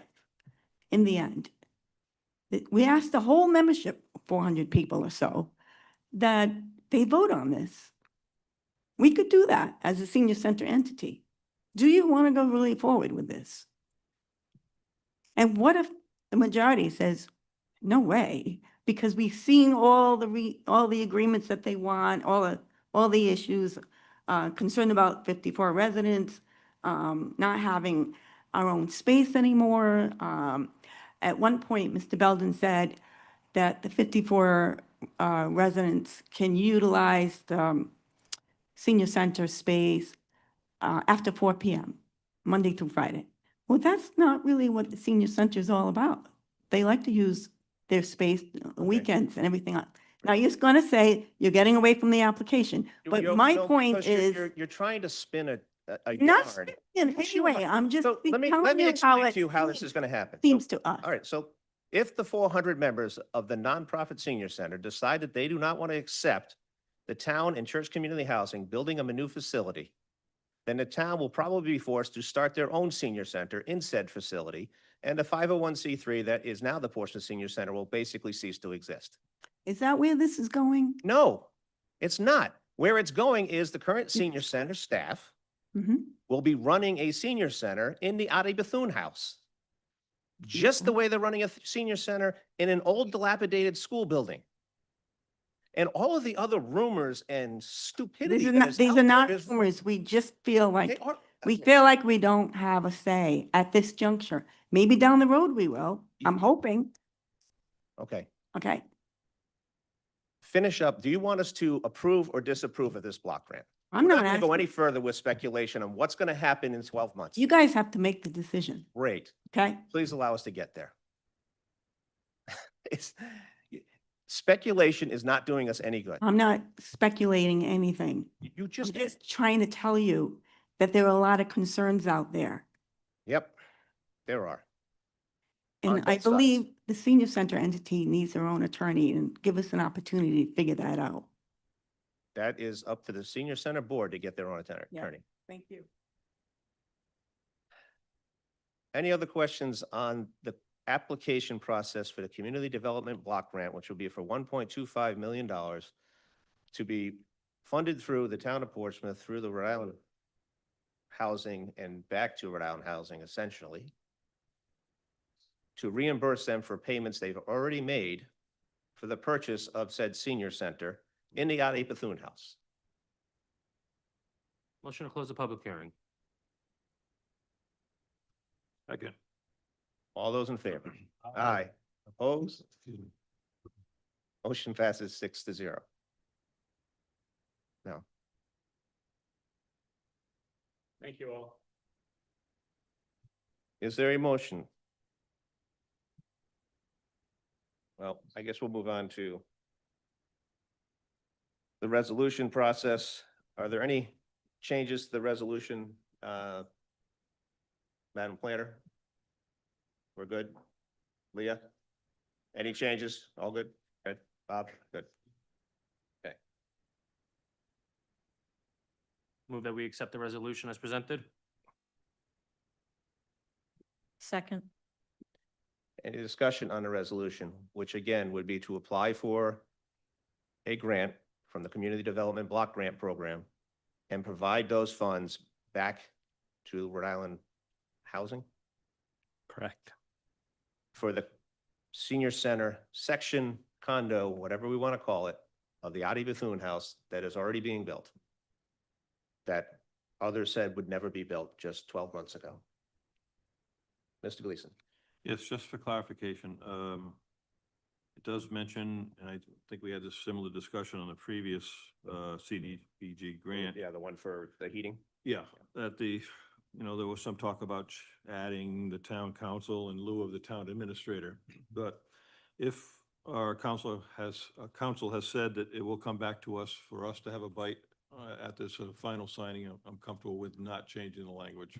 I'm not sure that it's good, the grant itself will come back to the council, but my understanding, and again, I haven't had a chance to talk with the administrator about this, from what I'm hearing tonight, there are a number of other contracts and agreements that all have to get done at the same time in order for the town to accept this grant and accept the use of the senior center or arrange for it. So given the scale and dollar amounts and all the things that go with those, I can't imagine that those contracts wouldn't hit the threshold of your approval level, so that this package, the whole kit and caboodle, for lack of a better phrase, will have to be back in front of you in order for this to, the trigger to be pulled on this. Right. Thank you. Okay. Any other questions, concerns? All those in favor? Aye. Opposed? Motion passes 6-0-1 with the recusal of Ms. Patton. Thanks, everyone. Thank you, Bob. On to new business number 8. Request to utilize funds from emergency vehicle apparatus capital program in the amount of $143,500 to purchase 2 2025 Ford Explorer vehicles. He's back. I thought. Chief Peters, welcome.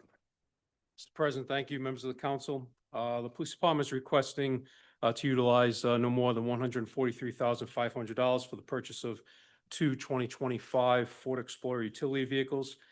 This would come out of the emergency vehicle apparatus capital program. Any questions from the council? The same program that we utilized to purchase the fire vehicle. I won't call it a car, was it? Yes, sir. Yeah. Do I have a motion to approve? So moved. Second? Second. All those in favor? Aye. Opposed? Motion passes 7-0. Thank you. Thank you very much. Thank you. On to old business. Monthly finance report. Ms. Marsden. Good evening, Mr. President and Honorable Council. As of the end of May, the town was 11 months or 91.7% through fiscal year 2025. Year-to-date general fund revenues were at 93.8%. Primary sources, tax receipts, interest income, and mooring fees. Year-to-date general fund expenditures were at 89.6%. Drivers there were the road paving and the water hydrant yearly fee. There was a fund balance transfer of $893.35 for the approved PHS roof repair project. We do closely monitor the revenues, expenditures, and fund balance transfers to maintain a positive financial trend. As of June 5th, we did suspend discretionary spending. The auditor's engagement letter, along with the initial request list, has been received, and the on-site internal control visit is scheduled for July 22nd through July 24th. And that's all. Any questions on the monthly finance report? I have a motion to receive and place on file. So moved. Second. All those in favor? Aye. Opposed? Motion passes 7-0. All right. Now we're going to move on to some puts and takes in the overall town budget. With the anticipated approval of the Rhode Island State budget, which has been approved by both the House and the Senate, and is now currently waiting for either the governor's signature, which we anticipate him doing, or not doing it over 7 or 14 days, whatever it is, and it could be becoming law anyways, but it looks like he's going to set him. Yeah, it looks like he'll sign it before that happens. The town will be receiving an increase of $103,736 for state aid into education, and $48,356 in an increase in the motor vehicle excise tax. We have used $20,000 of that motor vehicle excise tax to fund future purchase of playground equipment to Carson Playground in the Redwood Farm neighborhood. So we need a few motions here. One, we would need to decrease the town's appropriation to the school department from $39,407,902 to $39,304,167. Do I have a motion to provisionally approve that change? So moved. Second. Any discussion? All those in favor? Aye. Opposed? Motion passes 7-0. And we need to provisionally approve $20,000 increase in the town's appropriation for the capital improvement plans for Parks and Recreation from $55,500 to $75,500. So moved. Second. All those in favor? Aye. Opposed? Motion passes 7-0. The remaining balance of the funds, new funds from the state is $132,092, which we would move into town contingency and change town contingency from $15,000 to $147,092. And that will help us in the event of any extra fees that we may have. Specifically, we already know we're going to have a little bit more in prosecutor fees. So we will have that buffer if we need it. Motion to approve the increase of 132,092 in the town contingency. Second. All those in favor? Aye. Any opposed? I can clarify that it's from 15,000 to 147,092 Thank you. would be the motion. Any opposed? Let the motion reflect that, Town Clerk. Thank you. And then next, we had placeholders for the dues and payments for the Greater Newport Chamber of Commerce and the Rhode Island Leagues of Cities and Town to hold placeholders until they came in and gave presentations. They both have. I would. You're going to break those apart? We can if you'd like. Yeah. It's not my job to make a motion.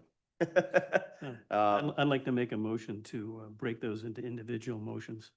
That's fine. Second. Just make two motions. Okay. You could just make a motion to approve or deny, or either way. I'd like to make a motion to approve the Greater County Chamber of Commerce, Newport County Chamber of Commerce funding that. Is there a second? Second. Any discussion? All those in favor? Aye. Opposed? Motion passes 6-1. I'd make a motion that we. Who was the last? Mr. Reese, when I said nay, his hand went up, so I'm assuming that was a nay. That was me. That was Okay, me. yes, all right. That's a nay. Just making sure. Mr. Payo, Make a motion that we authorize the payment of dues for the Rhode Island League of City and Towns. Second. and discussion? All those in favor? Aye. Opposed? Motion passes 7-0. So now we have a new town budget, bottom line, that has been adjusted and some other adjustments in terms of tax rate that have happened because of the state funding and other information. Mr. Rayner, would you like to review the rest of those? So our tax rate has gone down a Sure. couple So of your pennies. General fund expenditure for this budget now equals $77,093,060. That's a 3.613% increase over the previous year, and that's accounted for obviously by the increase in school aid and the motor vehicle tax reimbursement. So you'll need to provisionally approve here at the end expenditures and revenues totaling $77,093,060. The tax levy and the levy cap, our relation to levy cap remain unchanged. So the total property tax levy increase remains at 1.701. And as a reminder, the state levy cap is 4%. Due to updated the adjusted estimate certification of the 2025 tax roll, adjusted to reflect the tax assessor's current gross assessed values and current exemption amounts, results in a revised net assessed values, and that will result in a slightly lower tax rate for the residential real estate tax and the commercial property tax than what was provisionally approved in May. So the residential and commercial tax rates go from 13.283 to 13.275. So a slight reduction there, and the tangible by law stays at 15.65. Because of a rounding error, essentially. Essentially. Okay. All right. So do we have a motion to provisionally approve expenditures and expenditures and revenues at $77,093,060? So moved. Second. All those in favor? Aye. Opposed? Motion passes 7-0.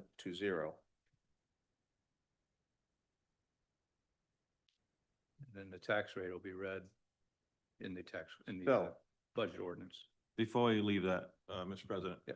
I would just like to comment on this budget in general, and I think Mr. Rayner and all town staff that worked on this budget should be commended for putting together a good budget. They listened to our directives of keeping it low, and I know there were some departments that will have to pay the price of that, but others, but I think in general, he has done a great job on the budget, and I wanted to say that publicly. Yes, thank you. On behalf of the entire staff, thank you very much. For some reason, I'm having a senior moment up here. Do we need to do final approval, or do we do final approval after she reads the ordinance? You read the ordinance. And then do the final approval. Thank you. Madam Clerk, your favorite evening, take it away. My favorite evening. An ordinance relating to the levy and the collection of taxes. Be it ordained that the town council of the town of Portsmouth at a regular town council meeting legally assembled on the 23rd day of June 2025 hereby levies and orders the collection of 1, a property tax on the rateable real estate and tangible personal properties. Said levy to be based on the assessment made as of the 31st day of December 2024, as subsequently adjusted for new construction or damaged or destroyed buildings according to law. Total taxes prior to any adjustments for subsequent increases or decreases in assessments shall be a sum not more than $65,325,120. All right, let's try this again. $65,325,125. Said tax is for ordinary expenses and charges for the payment of interest and indebtedness in the whole or part of said town, for the payment of the town portion of the state tax, and for other purposes as specified in the budget and warrants items approved at this meeting as authorized by law. The said property tax shall be apportioned upon 100% of the assessed valuation as determined by the tax assessor on the 31st day of December 2024 at 12 o'clock midnight, according to law. Any subsequent adjustments to the assessed valuation shall be apportioned on a pro rata basis during the calendar year according to law. The above amount shall be exclusive of veterans exemptions and those for the elderly as approved by law at the time tax rolls are certified. The maximum gross property tax levy of $65,325,125 does not exceed the 4% levy cap. The fiscal year 2026 tax levies have excluded motor vehicle excise tax for the purpose of determining tax levy growth pursuant to Article 11 of the 2017-H5175 Sub A as amended. The tax assessor shall, upon completion of said assessment, date, certify, and sign the same, and deliver to and deposit the same in the office of the town clerk. The town clerk, upon receipt of said assessment, shall forthwith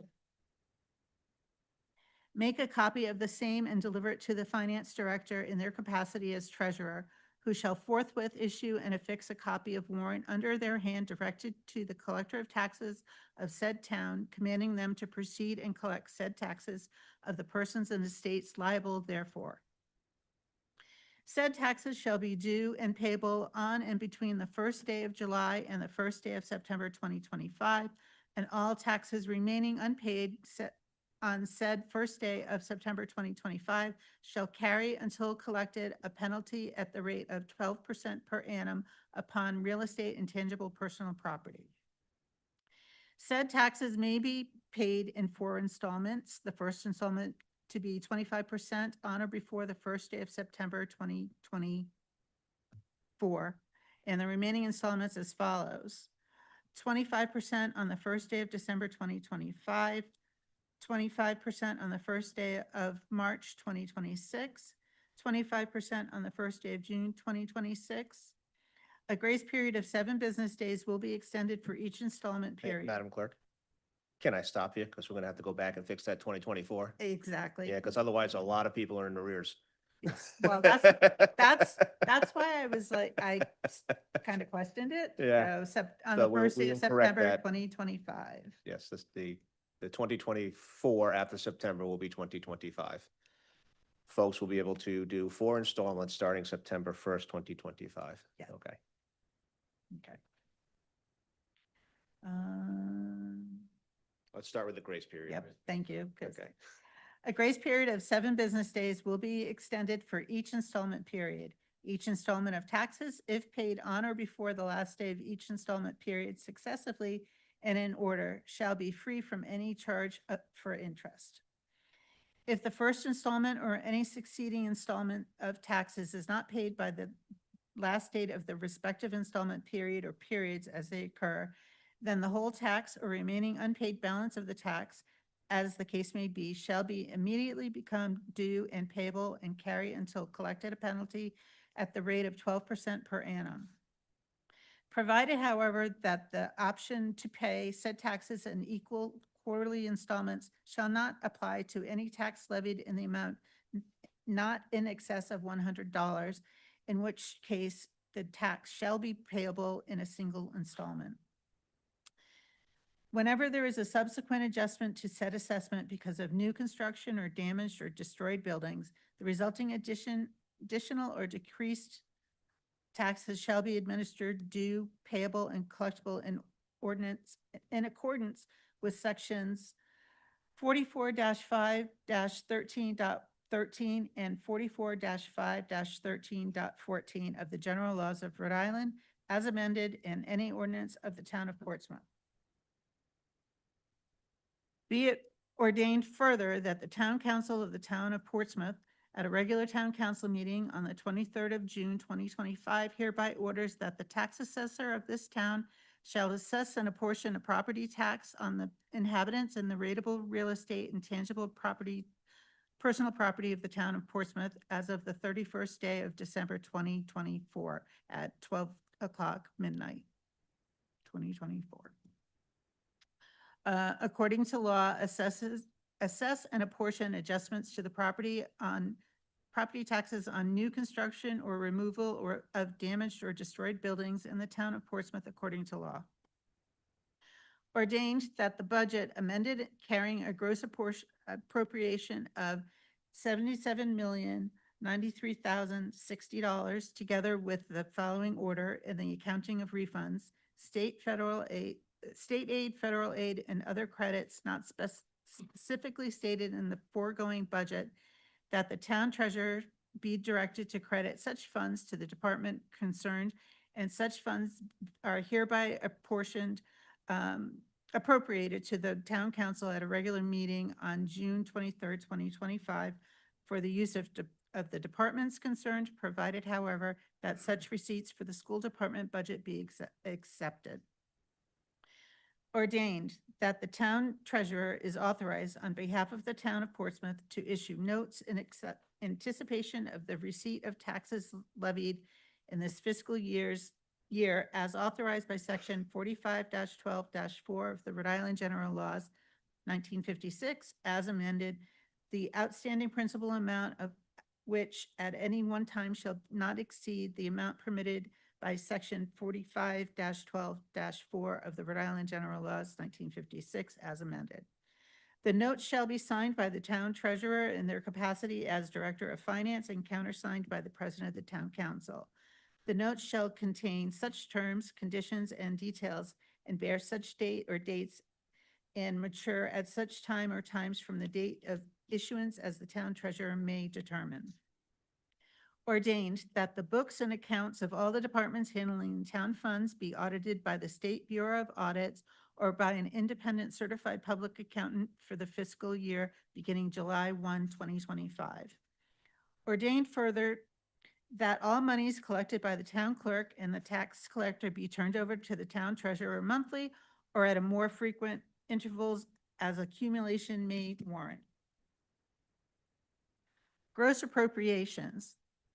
$77,093,060, less estimated school receipts and state aids of $8,357,040, less estimated miscellaneous general fund receipts of $3,688,134, leaving to be raised by taxes $65,047,886, less estimated prior year and prorated collections of $1,192,576, plus estimated uncollectible spread of $1,469,815, maximum tax levy $65,325,125.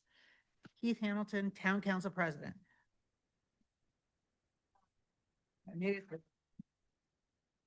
Do I have a motion to approve the ordinance as amended with the date of September 24 being changed to September 2025? So moved. Second. Any further discussion? All those in favor? Aye. Opposed? Motion passes 7-0.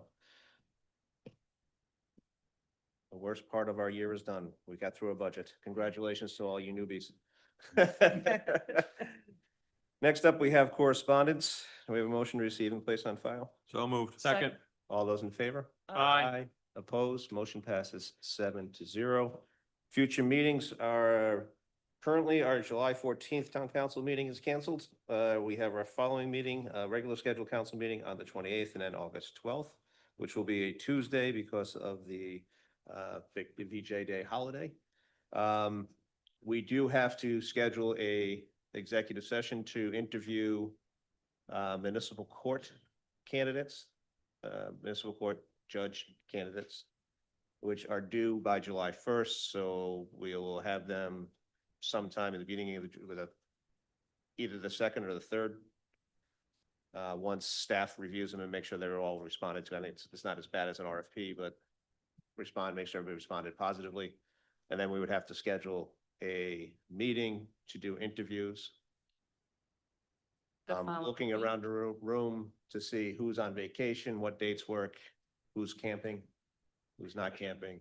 Are you talking from the seventh through the 11th? 7th, well, it could be it could be any time between the 7th to the 11th. 22nd. Oh, 6th. Okay, so are you here the 14th? And in deference to both counselors that are currently either still working and also the applicants who have full-time jobs, is it okay if we do this at night? At like the 14th regular scheduled meeting, set them all for about a half hour. I know it doesn't make Kathy happy, but. Preferred. So That's fine. that's okay with me. That would give us a little bit more time, depending on how many applicants there are. When? The 14th? We can, that's just a date. We can do it on the 15th, if that makes everybody's life easier. No. 15th? Give you a little bit of leeway, in case you get a flat tire or something? Okay.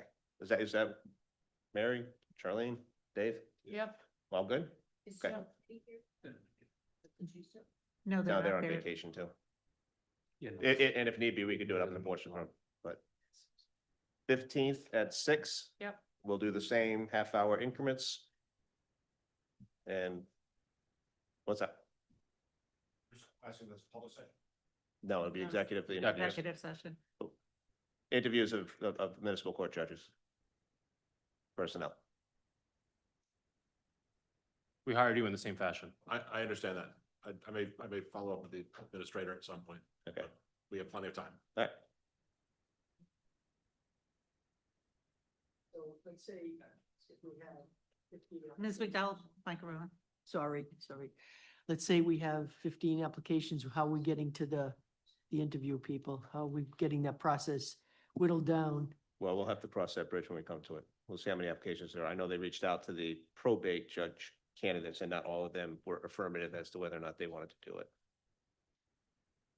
So that is yet to be announced, I guess, how we whittle it down. Let's see how many we get first. And then we'll figure it out from there. We'll have them though. You Kathy, said- did you have a question? You have your hand raised.